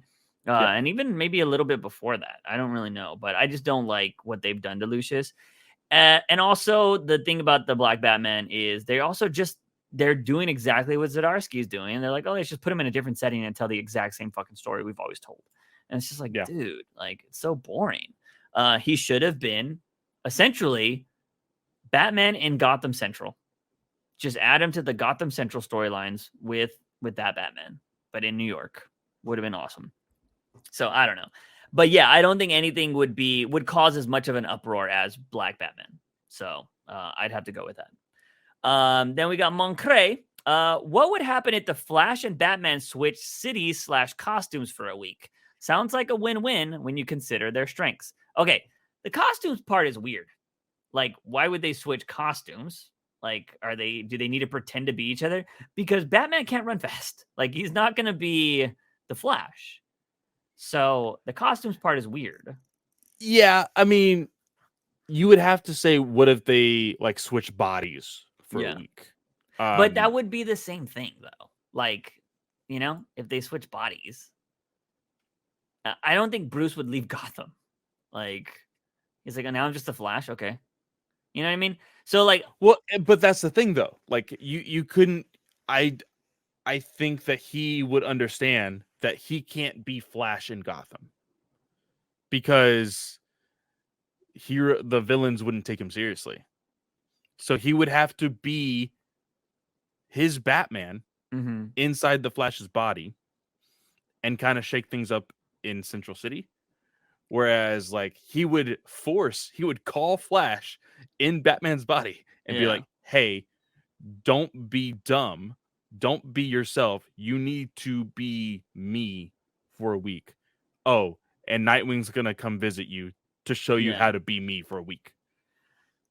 I would hate that story. I'm just going to put that out there because it's just too convoluted, you know? Yeah. Like, just stay in your respective cities. Like, it wouldn't matter. Like, I don't understand it. Because like, it would be weird to say like, oh yeah, Flash can't be like that in Gotham. But then Bruce going to do exactly what the Flash would do? Because Flash like talks to everybody and he's like buddy. He's like, hey, freaking, weather wizard, like, you're being really weird today. Like, are you off your meds? Like, Batman doesn't do that shit. So like, and he does every once in a while, but it's none of the non-threatening ones. So I think that would be really weird. The way I want to reference this question is, what if they just switch cities? How would they approach their respective villains in each city? You know what I mean? I think Flash's villains, Batman's got them locked down. Like, to be honest, because a lot of them, rogues gallery wise, I feel like you can just put in the Batman rogues gallery easily. Because it's I think so. Captain Cold and all them. Like, Batman, I was like, I'd fight all these kind of people. It would be an interesting story to see him fight like Mirror Master, like that'd be cool. I think it would be really fun to see him fight somebody like Mirror Master. But I think you're right. Captain Cold, Mr. Freeze, Heat Wave, Firefly, Gorilla Grodd is basically a not dead Grundy. Like, I think he has a lot of the same type of character, like within the Rogues. You do get into a little bit more of an interesting conversation when it comes to things like fighting other speedsters. We've seen that in Tom King's run with the Button. One of our favorite 9-panel grids is the time going down on each panel and Batman getting the shit beat out of him by Reverse Flash. But even then, like, you hear Batman say, oh, I'm just buying time. And then boom, freaking Flash comes in and beats the shit out of him. It's funny you talk about that. I read it again recently because I think somebody posted it on Reddit. And I forgot that when it comes down to 0, he's like, overtime. And fucking he's still getting his ass beat. And then the Flash shows up. So like, I was like, damn, that was awesome. One word. Like, that's all Batman needs, So yeah, I think they would. Yeah, I mean, as Mckay said, it's a win-win. Like, I think both of them would do great. I think Flash might fuck around a little bit more and try to talk to some of the villains because he's not going to be in immediate danger, because he's just going to speed out of there and like fix everything. But I do think it would be interesting to see how it happens. But then it would also be interesting when he goes up against somebody like Joker, right? Because Joker would be like, "Oh, I hear you're in town. I got something for you." And then do some shit with him. So I think they would probably, I think there's a lot of matchups I would love to see if they switched, but I do think, I don't think switching their bodies and costumes, that would be really weird. But all right, going on to Jason Todd. Speaking of Jason Todd, what Red Hood story would be interesting reading? Red Hood and Joker forced to team up in a Nazi hunting adventure. Red Hood reforms Red Hood gang and targets mob villains. Red Hood becomes leader of the Suicide Squad. So 3 is my idea that Azraello stole. So, I think that number 2 is something that we've talked about, kind of. Just he also kind of was the head of the Penguin thing for a while. Yeah. So, I don't know if I would want him to have. I mean, I would only want him to have the Red Hood gang if he's bad. Yeah. So, I would love to see Joker and Red Hood hunt Nazis, though. As an Elseworld, just fucked up weird story. Like, yeah, Black Label. Give me a Black Label adventure of that. Like, I'd be down. But like, I would like them transported back in time. That's what I want to see. Like, they're fighting. Maybe he's chasing him. And you know how Mark Waid just says there's portals just in the sky. So they get sent back to Nazi fucking Germany. And then they're just like, let's go. They do the fist bumps, you know, like they're stepbrothers, and then they fucking just start killing Nazis. We just become best friends. Yeah. Yep. Yeah. That would be crazy. Because, like, can you imagine like a Nazi about to kill Joker and Red Hood kills the Nazi, and then the same thing's about to happen to Red Hood and Joker kills the Nazi, and they're like, we become best friends. And then Jason Todd, if I ever become a Batman writer and they like, you got any ideas? If you don't mind me taking that idea, I'll write it because that sounds fucking funny. It'll be an Elseworld story, Black Label, something, but that's a great idea. You let me know. And finally, we have Alexis Barrera. Would you rather kill off Ghostmaker, Valmont, or Clown Hunter? This feels like very. You have. I think you have to choose one. I don't think you have the choice of killing all of them. You have to choose one. Okay. Well, here's the thing: Valmont's dead already, so, according to current story.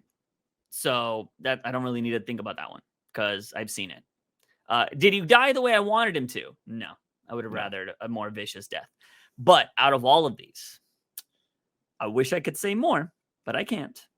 But I'm going to go with fucking kill Ghostmaker.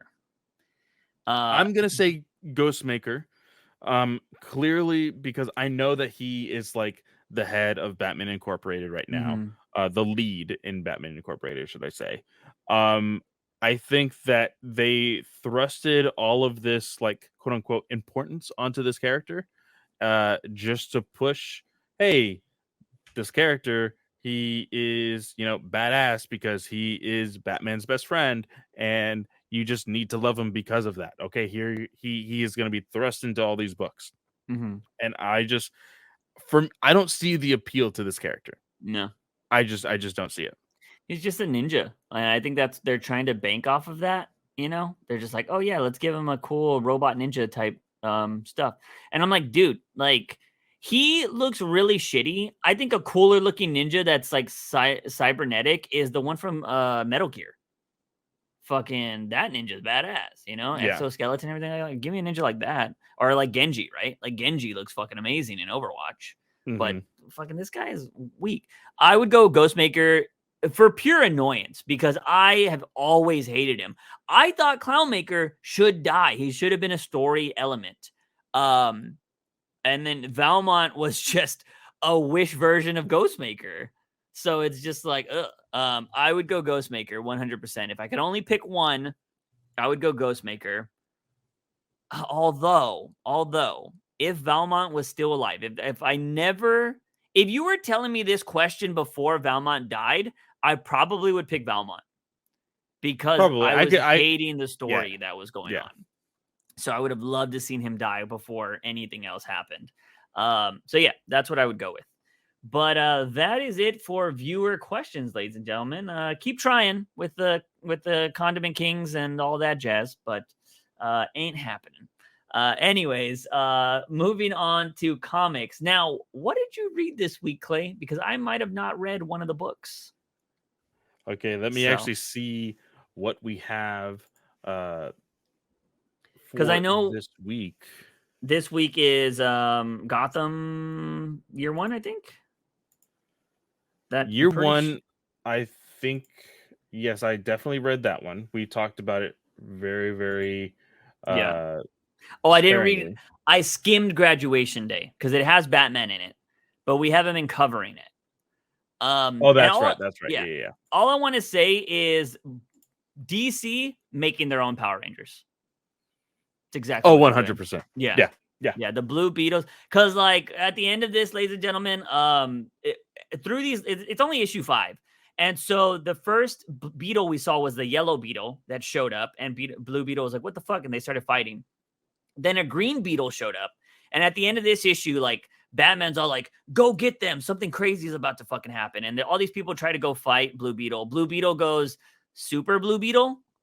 Gets a new like iteration of his armor. Superman's like, that's cool armor. Well, if we're gonna go with the Power Rangers references, this would be a Battleizer. Okay, I've never heard that. So he basically gets a Battleizer. They say, okay, we're gonna trust you on this, and they're like, okay, well, actually, some shit's going down, and we see that the horizon is there. Yeah, but currently there is a green, yellow, and blue Beetles we know from the Blue and Gold book that Dan Jurgens was writing that there's already a Black Beetle, but he was a villain. Yeah. So unless it gets turned good somehow, there's your Black Ranger right there. Yeah. So now all we need is red and pink. Well, they tease pink at the end of this book. So, because pink is flying down in a ship, in a beetle ship. Well, it's I would say it's purple, but I think that's the bad guys. I think it's the Horizon. But you know how bad guys are. They always turn good. This is definitely their... Yeah, I guess well, I think it depends on what part of the ship you're looking at, but yeah, you could say purple. And then the lighting is making it look pink. Yeah. In the shiny part. So yeah, I guess it would be a little bit more purple looking at this now. But yeah, so definitely I wouldn't mind a purple ranger. That'd be kind of cool. Yeah. But yeah, so they're basically making their own Power Rangers, which, hey, fucking dope. I'm down with that. And I will say the art in this book is cool. It does look a little odd when you look at like the faces of Superman in some of these panels. Like it has this weird, like almost 3D, like CGI-esque bubbling as far as like the facial structure is. And so I still dig this art, but it made some of the faces look a little weird. It's like it got made in Photoshop and people put outlines around it. Yeah. Yeah, Superman looks really dumb. He looks like an anime character when they do the like really quick panels that they're like, we gotta like, that's not gonna matter, a quick frame. When he's saying great Rayo. Yeah, great Rao. Yeah. Yeah, Rao. So his face just looks so dumb there. It reminds me of One Punch Man. So like it's just like bloop, bloop, 2 eyes and a mouth kind of thing. But yeah, so Power Rangers Blue Beetle. They should call it they're probably gonna be called the Beetle Force or something like that. Which that was a show, wasn't it? Big Bad Beetleborgs. Yeah. Was that the show with the clown? It wasn't a clown, it was a genie that looked like freaking Jay Leno. Yes, okay, yes, 100%. And they had motorcycles, right? They did, yeah. Okay. But there was another show that was also VR Troopers. What was that about? So VR Troopers literally only lasted, I think, like 5 episodes. It was very, very short. Yeah, I gotta look this up.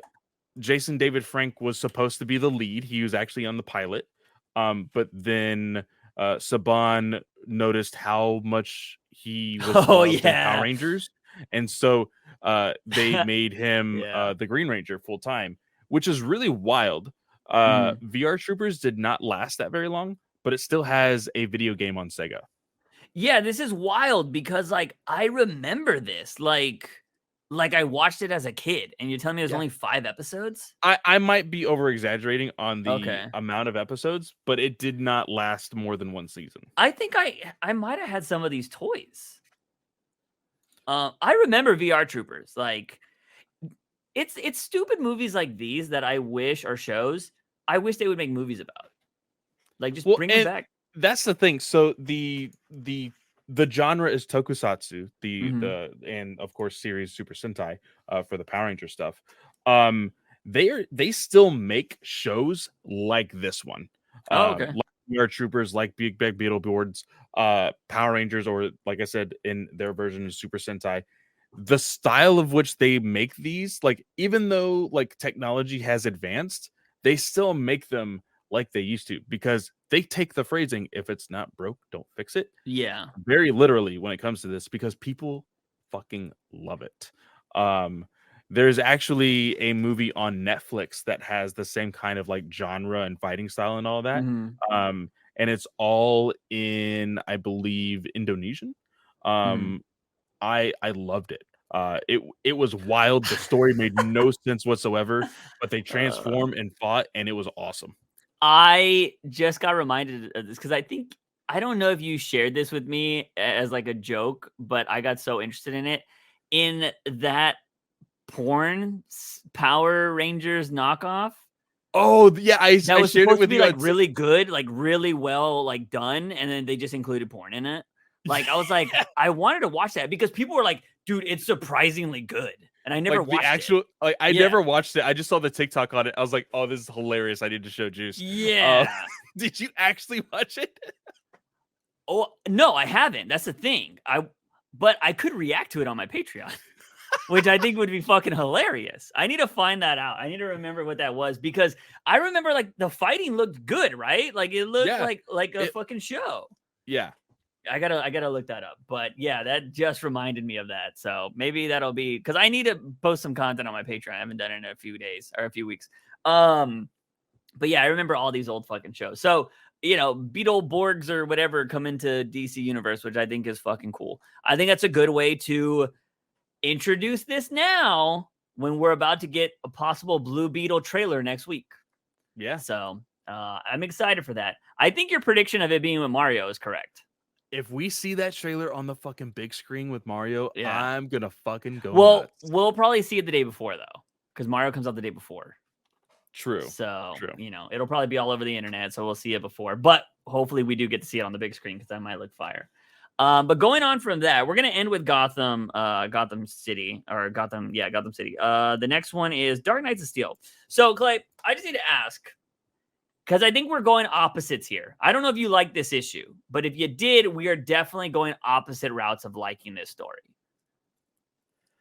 This issue, I feel like, should have... So, of course, this is a 12-issue series. Yeah. Right?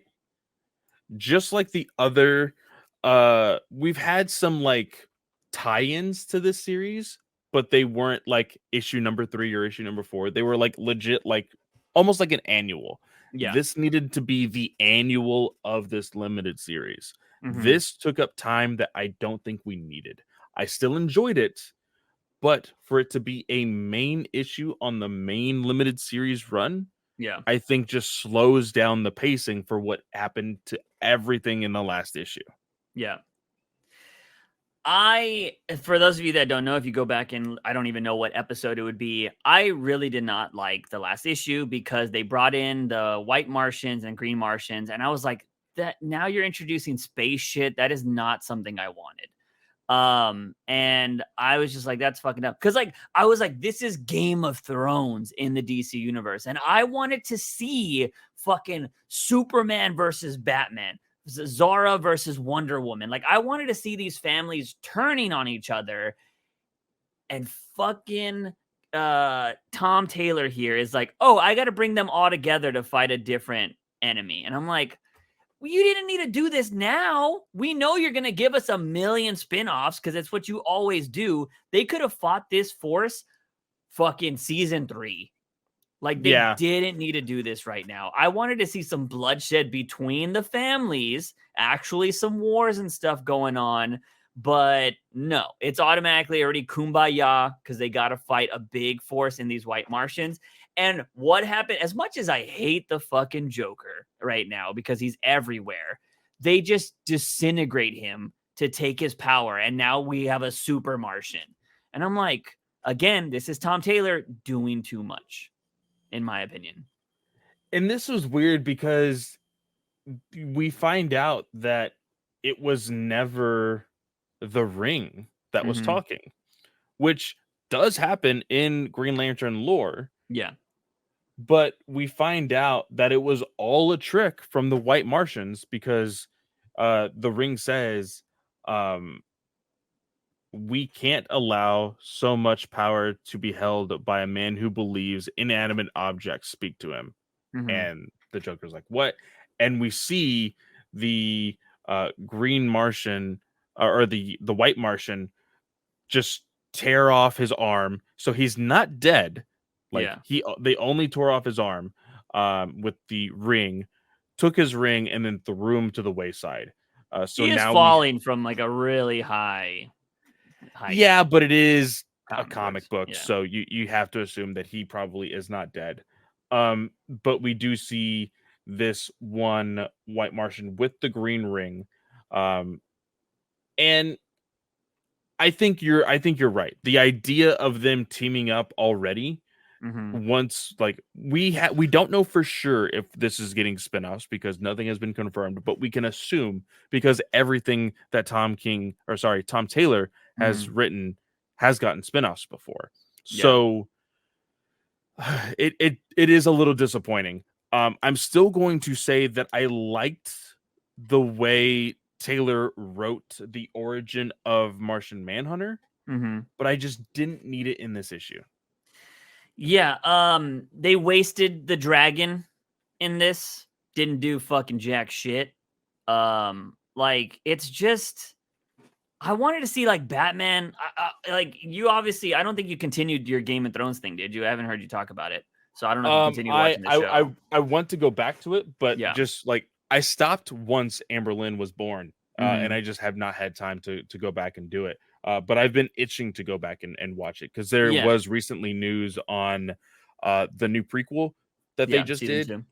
Season 2, there has been some updates. So I was like, oh shit, I need to catch up on Game of Thrones. Yeah, so with Game of Thrones, I'm pretty sure you've seen the GIF because everybody uses it. But like when Jon Snow has his sword and he has all those horses rushing at him, that's what I wanted to see Batman doing. You know, like dude, this was so good for 8 issues for me. Well, minus issue 1, just the ending pissed me off, but I got over it because I was like, all right, this is a good fucking series. But he just Tom Taylored it up. He did too much. And it's like, bro, he needs to go to gymnastic classes to learn how to stick the landing because it's just not working. He's been failing a lot lately, in my opinion.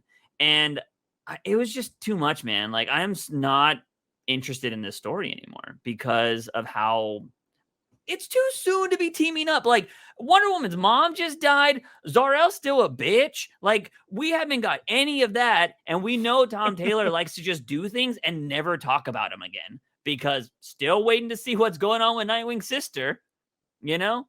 And I'm just like, it's too much. And I think he was like, all right, I'm going to actually try to fit everything in 12 issues and we'll go from there. And this feels like the ending of Game of Thrones right now because they're just rushing shit. So, like, I don't know. I am really disappointed where this is going. And I don't care that the White Martians, who are already super powerful, now have a Green Lantern ring, which you're kind of like, I thought the Green Lantern ring picked respectable people, but I guess that doesn't happen in this lore.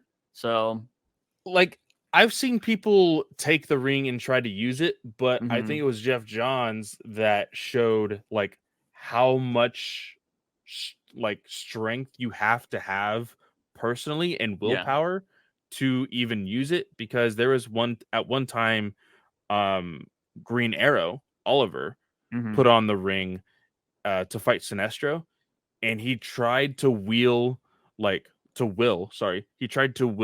an arrow out of the ring, and he can only muster one tiny arrow, and it basically just bounced off of Sinestro. And it was basically showing that, like, he doesn't have as much willpower as those who are legitimately chosen.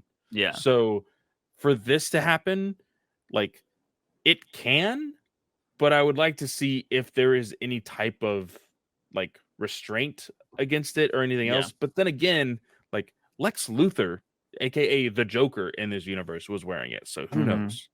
Well, you could argue Lex Luthor has a lot of willpower, though.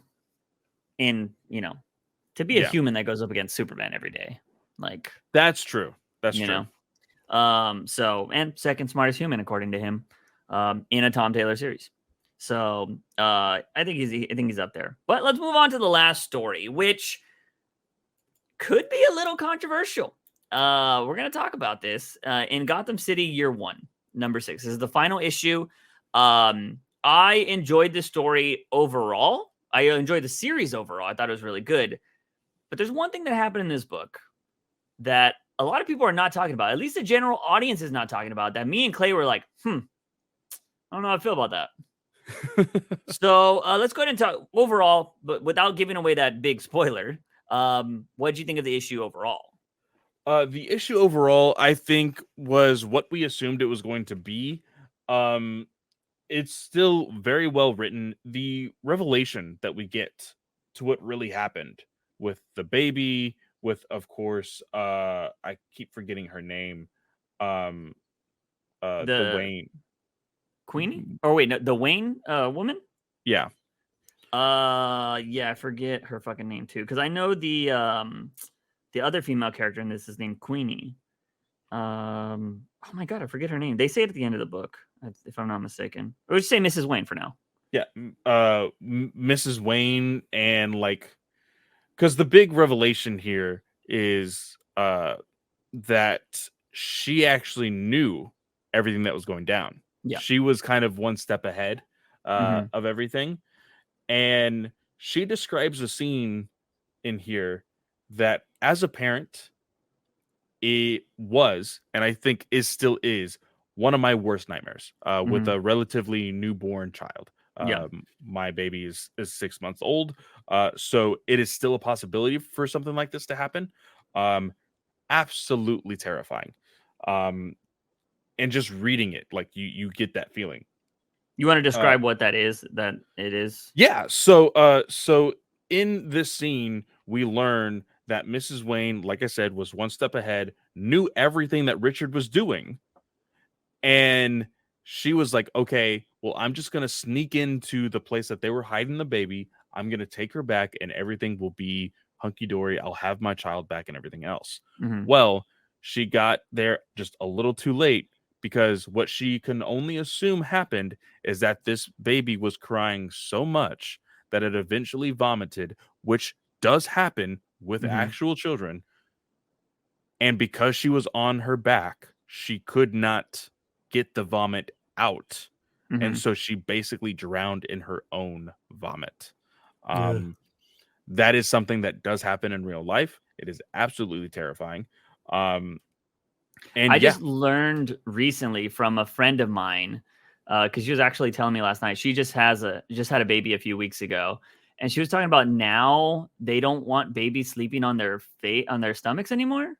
Apparently, so when they're newborn, when they are newborn, when eventually babies will learn how to sleep on their stomachs, but the like my child just recently started to learn how to sleep on the stomach. But the first few nights and week that she did, me and Abby were getting up every few minutes to go check on her, because a baby can literally just put their face in the bed. They're not supposed to have any blankets or anything else. They're just supposed to have the bed, the mattress. Yeah. Literally, they could just put their head into the mattress and just not know to pick up their head when they can't breathe. Yeah. Yeah, that's terrifying. When I had to watch my niece, I would constantly like, "Are you breathing? Are you breathing?" Like, I would be terrified if I had a child. And like, because there was one moment where I walked in and her face was dug into the mattress. I moved her head, and all you heard was, yeah. I'm like, God damn it, kid! Like, what are you doing? I feel like I would have to strap my baby in a cocoon to where, like, you can't move, bitch. Like, you're just gonna. And that's why you swaddle a baby. That's literally why you swaddle a baby, so that stuff doesn't happen. And it, like, as a new parent, reading this story, like, from the very beginning to now, has been a little nerve-wracking. Yeah. And he was a father himself, so he probably lived through that shit too, you know? Yeah. So yeah, interesting thing, right? So she did know everything that was happening beforehand, and she was the one that discovered the baby and whatnot. She also talks about how she found out about the cheating. Is she found the cave, which we know now is the Bat Cave, but Richard Wayne had his own trophies down there of all the women he was hooking up with. This, I couldn't help but laugh at the, like, visual that I got. So when I read this, the way she describes it is like there's underwear, there's bras, there's like all this promiscuous stuff in there as the trophies. Yeah. And when I was 10 years old, my family took me to Colorado, and it was during spring break. So there was no snow or anything, but we still went on a ski lift to like atop of this mountain. And there was legit a tree that a whole bunch of women basically just take off their bras while they're on the ski lift and just throw it on the tree. And that's like, that's just something that they do. So this one tree is just decorated with panties and bras. Yeah. And as a 12-year-old, I'm like, that's funny. Yeah, nice. And so when she was describing the Batcave, that's all I could think of. Yeah. It's just like these underwear and bras and just like kind of just random woman products all over this cave. And I'm like, that's a little creepy, but like I kind of get it, but also very creepy. Yeah. I've known some creepy men in my time, and that doesn't surprise me. It's like fucking a few steps, like, you know how serial killers keep their trinkets? Like, I think there's just people that are like sex addicts that keep their trinkets too, and they're just like, but yeah, anyways, so I did see this seems to be the big thing the GA audience is focusing on. Because I did see CBR talking about how this was the first Batman in the Wayne family, but just more of a disgusting one, you know, or like more of a not noble type of Batman, right? Because I don't know if she mentioned bats in the cave. I'm assuming you would just assume that because there's, you know, I think she might have mentioned that the cave was full of shit or something like that, or I don't remember. But anyways, I read this a few weeks back. So we do know that there was the, you know, the mark of the Batman and everything that was the ransom note. And you know, it's there's a lot of I don't know if symbolism's the right word, but you know, Batman has his own trophies in the cave, right? That same cave that he's using now, he has the penny, he has the dinosaur, he has all of those kind of things that he's gotten from villains, whereas his great grandfather also had his own little trinkets from his adventures, you know? Oh, so like it's kind of this like just like parallel universes in your family timeline, which I think is kind of crazy. I don't think that hurts the character of Batman at all or anything like that. I was just glad it didn't turn out to be like a superhero, you know? If you're like, oh yeah, my grandfather used to do the same kind of shit. Like we both had our own types of collectibles. Okay, whatever. His are kind of weird, but I'm pretty sure there's a lot of people's grandparents that collected some weird shit. Yeah. My parents. But how do you feel about the idea of naming him the Batman though? Yeah, I'm not 100% excited about it. Of course, I think King was trying to homage the old way they used to name Batman with the hyphen. Yeah. Which is clearly a thing. Zdarsky's doing it right now. Exactly. So, but I don't think it was 100% necessary because like the only thing you had to go by was, oh, he had this cave where he kept all these trinkets, and there happened to be bats in it. Yeah. You know? Yeah, I mean, it is one of those things like, yeah, you could have easily named him something different, but I don't know. I also feel like, you know, you ever see people like idiot criminals on TikTok and stuff that film their crimes? Like, I feel like this was Richard Wayne thinking he was smarter than he was. He's like, yeah, nobody knows about my cave and there's bats in there. So I'm going to be like the Batman as my alias. You know what I mean? Like, I feel like it could just be an idiot like that. And, you know, there's a lot of rich idiots on TikTok. So it doesn't surprise me that they think this would be clever when somebody just with, you know, half a brain's like, and she lives with him. So she's like, oh, it's you because you fucking have a cave with all your little shit in here. So yeah, it's not my favorite thing that he did. I will say that, but I was worried that it was going to be like his grandfather was secretly a crime fighter, you know, like, or something like that. And I would have been like, dude, no. So again, King has this way of making you think he's going to do something that's going to be really shitty, which we're going to talk about here in a little bit. But he usually kind of like toes the line really well and gets you away from it. So that's what the GA is talking about, right? Like, oh yeah, Batman wasn't the first Batman or whatever.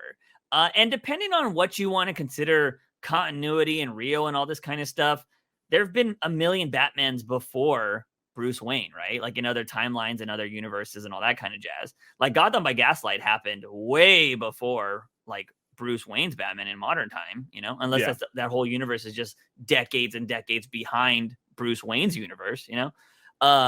So either way, there's plenty of different Batman out there. So I don't really think that matters to me as much, but again, it wasn't necessary. The biggest thing here happens so nonchalantly that I think only if you were really paying attention, you catch on to it. And this is what I think I don't like about this book. And I've already told Clay, I have a way to retcon it. So, we have to go back. What, maybe issue 3 is probably we have to jump back to. Let me tell what happens first, and then we have to jump back to a thing. So at the very end of this, Slam has basically found out everything. He's found out that she was a part of it. We see her kill Richard Wayne. She shoots him in the back of the head. She has this whole master plan on how to fix Gotham, but she needs a death of her husband. And obviously she wasn't the reason that her baby died, but she's going to use this as a way to kill her husband and take over Gotham and just show like the Gotham needs the Waynes. They need this name. And I'm going to be that light that this city needs. And she does it in the most fucked up, notorious way possible. And Slam is just like, what the fuck? Like, I got paid by these people, and they turned out to be some of the most fucked up people I've ever met in my life. And so he also does help Queenie get out of the city and shit like that. And they give her like hush money. The Waynes do. They're like, shut the fuck up. Don't ever come back. Just stay away and you're fine. Because she would have been an accomplice to the baby's death with everything that went down. So they're like, we're going to let you go. Just never come back to Gotham, essentially. So Slam is just like, he doesn't know what to understand, right? He always thought like you can get to the bottom of a crime. You can make things right. But he basically got put in his place. He was like, he found out, oh, the powers that be that are bigger than me control things. And I have no way of, he has a saying at the end of the book that we'll get to that kind of puts it all together. But at the end of the book, he's talking about how, everything she started doing, right? She made the Ace chemical plant, or what would later become the Ace chemical plant, made a bunch of jobs in the low income communities, does all this stuff. And it takes a year to build this thing up. And at the time when she's at the ribbon cutting ceremony, she has a new child, and this child's about 3 months old. And I went back and looked at a timeline because they mentioned like 9 months. It takes 9 months to have a baby, right? So depending if everything goes well, I know they can come early, but so let's just say 9 months, and then 3 months on top of that would be a year. Yeah. So it took a year to build the Ace chemical plant or whatever. And you're like, okay, so she had a baby while she also was searching for a baby, it seems like. And you kind of get the vibe that her and Richard aren't fucking anymore because he's fucking a bunch of other people. And she fucked Slam. So it's possible that that's Slam's baby. But Tom King never references this. Yes. Ever. It's just, and Slam's talking about it like, oh yeah, she had a new kid.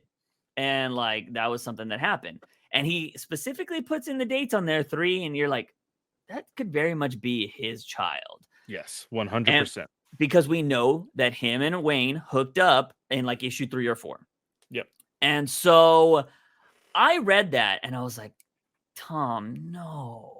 And the reason why I was a little upset by it is because we find out in, I think, the previous issue, and you talk about it even more in this issue, Slam is biracial. Yep. Not very noticeable. And they make that key in this issue about how he's gotten to do a lot more things because he doesn't look black. Yeah. He gets the it's a real thing in the real world. It's like you're white passing.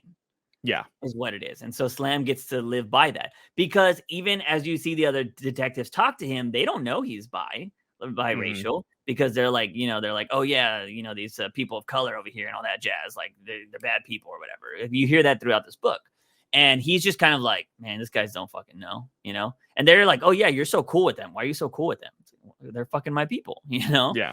And so we find that out. So that would make Batman partially a person of color because of the lineage, because the baby that they had is Thomas Wayne. Yep. So that means Slam's Braddy would be Thomas Wayne's father, making him like 1/16 or 1/4 biracial or whatever. Yep. I don't like that. As much as I am a person of like, I want people of color in books and stuff like that, I don't like changing iconic characters like a Batman. I know a lot of people be like, oh, but you're totally cool. No. Okay. In movies are different because movies cost bajillions of dollars to make. and you're only going to get the best characters on scene. James Gunn's probably going to change that. But you're only going to get a Batman movie. You're only going to get a Superman movie. So it's like, if you ever want to see a good superhero be a person of color, you're going to have to change it. Now, I will play devil's advocate a little bit. Mm-hmm. You said the only reason why you didn't like this idea in the past was because it had to be the white money that made Bruce Wayne Bruce Wayne. Yes. They still have the white money. And he is not black. He's only partially black. And if you go down the lineage, like, he is now only what? So Bradley was half. Mm-hmm. This would make a quarter, and then even less. So it's like 1/16. Yeah, 1/16 black, which is in history happens. Mm-hmm. I just don't like it because it feels like one of those things that's unnecessary. You know, and I had texted you when we talked about this because my thing was, I said that I didn't like. It's like the Jace thing. He didn't need to just come out of nowhere and be half Asian. You know, exactly. Granted, he's a newer character. And I am trying to remember what I texted you because I said that I had just finished it, but I'm not entirely sure how I feel about it, and I can't remember what I said was. That was a while back. So. Okay, so right here I said, I don't know how I feel about year one's ending, and you said the ending doesn't really bother me. I just don't know how I feel about King letting the reader decide whether if it's Slam is related to Bruce or not. Yeah, and I said I feel like that's the only conclusion though, because even because you said that would mean that Bruce is partly a person of color, and I don't think that should change after 80 years. And I feel like that's the only conclusion, because even Batman at the end of this story is like, so why did you tell me that? And Slam is like, I don't know, just thought you should know. Yeah. And again, that phrasing, just thought you should know, is basically putting a small little time bomb in Batman's brain to realize, oh shit, you're my grandfather. Yeah. Yeah, I don't like that. And we talked about this in previous podcasts, previous episodes, talking about this, about the fact that Bruce had family, and now, according to, like, we're not saying that he is dead, but he's hospitalized. He's super old. He could be dead by the end of this book. Yeah. Like, I mean, I got the vibe that he died. Yeah, that's the vibe that I get. Like, Batman is losing family that he never knew he had. Yeah. And I don't like that. Yeah. So I said this after what Clay said with the whole, he thinks that that's the only conclusion. I was like, I think it's a matter of perception. I read it as Sam went through all the drama to only get fucking owned in the end. He learned powerful people will always have that power. All he can do is go with the flow, which is an important lesson for Batman, right? Like, Batman's, even though he is a person that has power, there's always going to be somebody that's going to fucking do what they want to do. And so it's a good lesson to learn. I feel like, okay, and then I said this, I was like, I feel like King wanted the POC story. If he wanted it, he would have focused on it a bit more. Sam hooking up with Wayne was quick, and then it was just saying that they had a new baby, easily passed over, which this article from CBR, unless they listen to our podcast and steal this story, that wasn't the first thing they focused on. They focused on there was another Batman first, right? So I do think this is something that can be overly passed over, you know, especially if you're not somebody that is reviewing comics. You could have just been like, oh yeah, they hook up. Everybody hooks up in Tom King's books, you know, like, doesn't necessarily mean anything. So that could have been something as well. And then I did end up saying that I do think he was towing a line a lot there. And this is probably my biggest issue with the book. And then I was like, I already have a way to retcon it. And the way you could retcon it is that, from my understanding, I don't mind giving the story away, but I will write this eventually. So copyright, whatever, is my story. If you wanted to change this, like if they did if people were coming out of the woodwork and being like, oh, Batman's this, Batman's that, the way you retcon this is, from my understanding, this is Slam Bradley, not Slam Bradley Jr. And I would go ahead, and if I was writing a story, you write a story about Slam Bradley Jr. trying to figure out if he's actually related to the Waynes, because he's heard stories or he's heard rumblings, and you could easily write that up because he works with other police that probably worked with his dad, right? Or his dad could have left something behind telling this story, whatever. And then you just tell a story about him finding out. I'm not even going to lie to you. I've actually already wrote some of this story because I was like, I like this idea. I'm just going to write it just in case. And I started writing down some ideas for it. I'm not going to go into detail about that on how it could work, but I think that's the way you retcon it if you want to retcon it. And if you're like some of these people like, oh, that'd be fucked up to do. They just did that in the fucking Flash. So cry me a fucking river. Yeah. So Clay was asking me like if I would retcon his year one. I would already retcon the Selena stuff. I would retcon this too. Just because I don't know, man. Like as much as I love that we're trying to move into a inclusive place, not everything needs to be changed and not everything needs to be pandered to people of color, you know? Like, let's mix it up. Let's keep some of the classic stuff classic. Some of the stuff that is considered classic but didn't work too well, let's revamp that. You know what I mean? There's never been anything wrong with Batman. You know what I mean? Yeah. And so, like, I don't mind changing that. And that's the only character that I'll ever, like, die on that hill of, like, protecting. Like, yo, dude, he comes from old white money. Like, let him just be old white money. Like, you know? It's the same thing with, I'm totally cool with people defending Black Panther to the end of time, right? Like, he always has to be black. I'm like, everything you say about the Batman argument, you could say that about fucking Black Panther. Like, you know, it's not like white people don't exist in Africa. Like, if you wanted to play that game, you know? But I know there's huge arguments against that. But I don't know. I just think that was kind of like, it did feel like King was like, I'm gonna spin the dreidel at the end of Inception and let everybody decide. And that's what I had asked you. I said, do you think this is something that DC made him, like, editorial was like, hey, this needs to be the story? Yeah. Because I mean, we know how much editorial is involved, or the lack thereof, when it comes to these stories and DC overall. And with the pushing of course, more inclusion and everything else, we agree that there are characters that need to be pushed out more rather than changing other characters. Yeah.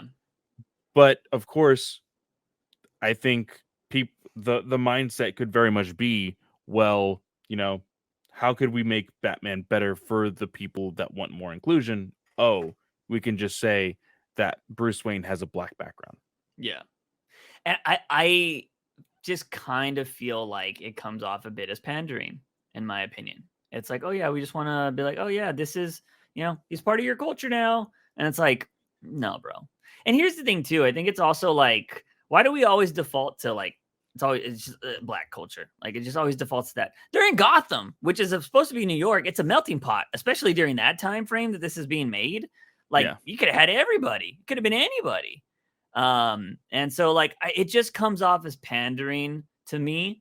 And I've seen plenty of black creators that are like, Batman should always be white. Like, so, you know, I think there's just certain characters you don't fuck with, you know?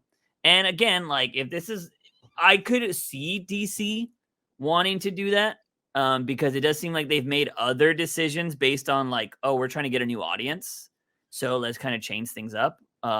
It's possible. But it's also, I feel like it would be a little weird. Like, with as much, I mean, if everything they talk about when it comes to King and they're trying to retcon his stuff, it also feels like, why would they force that on him, right? Or maybe that's the argument. Maybe that's why they forced it on him. Because they're like, no, you're going to do something different. We don't want that. We want you to do this instead.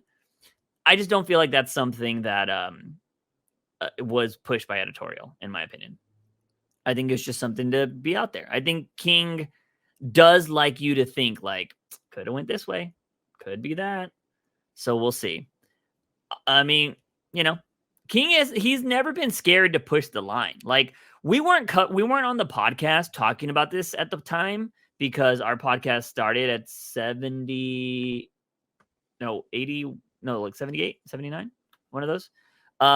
When Alfred's neck got snapped. And I before that, I think what would have been a really big talking point that King did in his Batman run was Batman tried to kill the Riddler. I think that would have been a huge talking point for this podcast.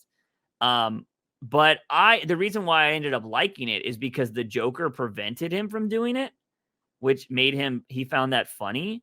And I felt like it furthered the Joker-Batman relationship because now Batman's always tied to Joker because the Joker stopped him doing something bad, which I find very intriguing. Some people might think that's fucking stupid, but I think they just added a new character element of why they're tied together. Because I think the Joker-Batman relationship is very fascinating because they are yin and yang. You know, they're the two opposites. So I don't know.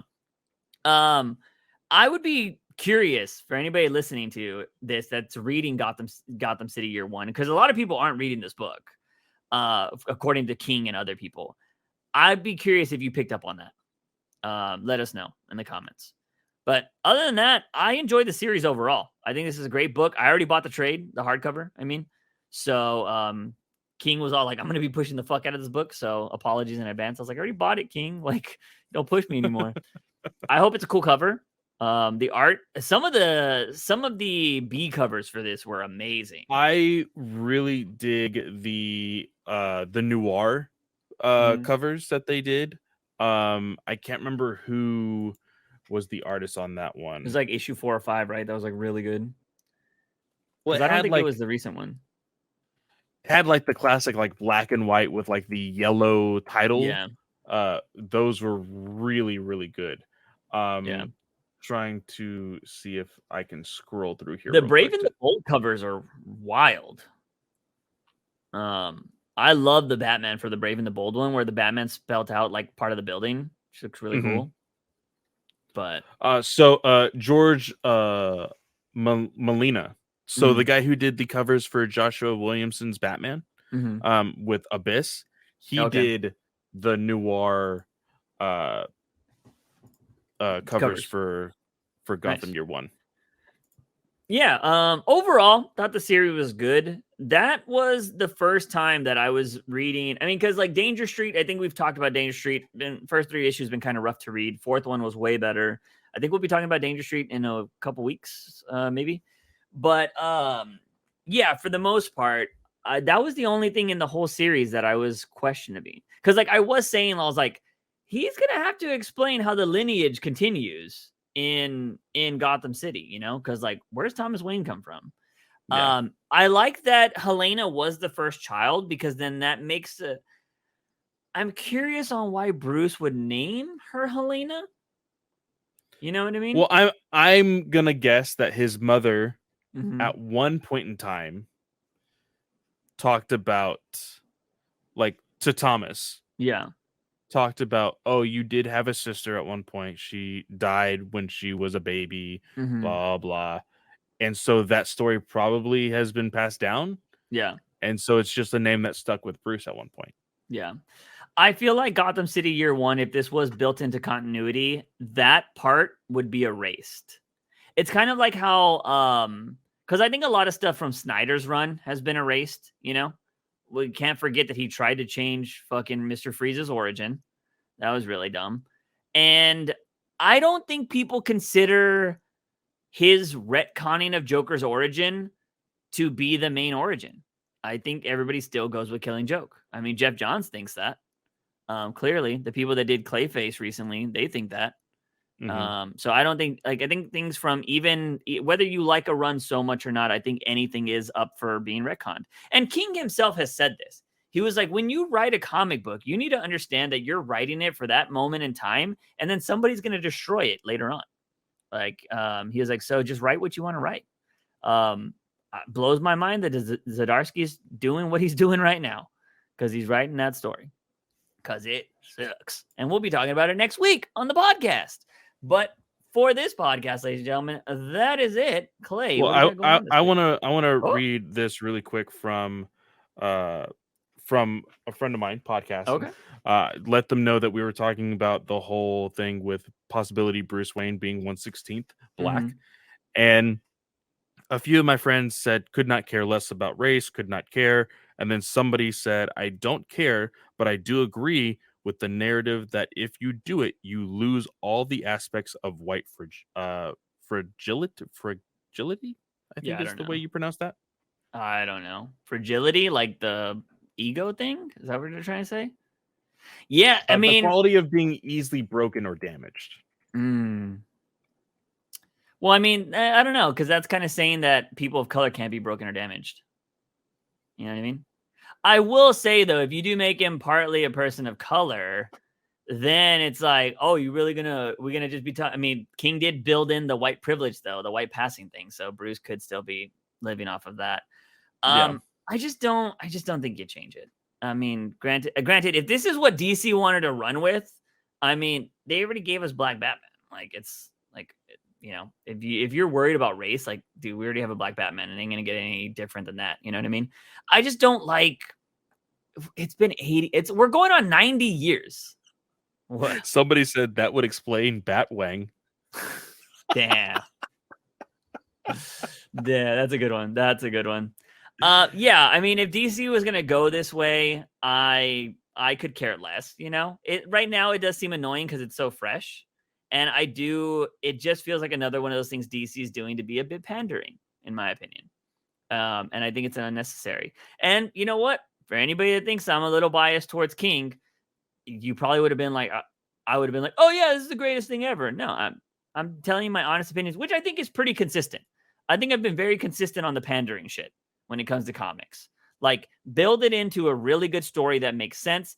This was something that's easily throwawayable, in my opinion. And I think people will forget it. Because you could also say, like, Richard and Martha fucked at one point. Because there are people that do that. There are people out there that know their husbands are sleeping around and they're still hooking up with them because of Stockholm Syndrome or whatever, you know? So, like, you could still make that argument. Like, oh, yeah, that happened out there, but hey, that's still his kid or whatever. So, like, that's a possibility. It was 9 months. And it would, you know, I don't know, like, because they were obviously still sleeping together because she found all his trinkets or whatever, and they still had kids and stuff. So, or they had a kid. Granted, that could have happened before, but Helena Wayne seemed like a baby. So, could have been still pretty fresh, but I don't know. Pretty random stuff. But yeah, those are the thoughts on the books for this week, ladies and gentlemen. But Clay, what do you got going on this week, man? This week, of course, go check out Star Wars Alliance. There I have the review of the Bad Batch Season 2 finale that we just did. Today, I am editing our book review for Star Wars The High Republic Cataclysm. The book does not come out until next week, but of course, we got an early review copy, and the embargo was this past Monday, so we went ahead and did our review. So go check that out once you have read the book, because we did a non-spoiler review of that. Nice. I'm still just working on a bunch of shit. Every Friday, though, live streaming on my reaction channel and on Twitch. We are playing Resident Evil 4 right now. So if you want to come watch me play that, I did upload my first playthrough on my Shorts channel. If you got, my Clips channel now. If you want to go check that out, and then just come dive into the thing and let's talk about stuff, because I'm always there, down to chat about whatever. But that is going to be it for this podcast, ladies and gentlemen. As always, I am Juice Wayne. He is Fanboy Clay. Dyslexia fucked that up. But Batman is awesome.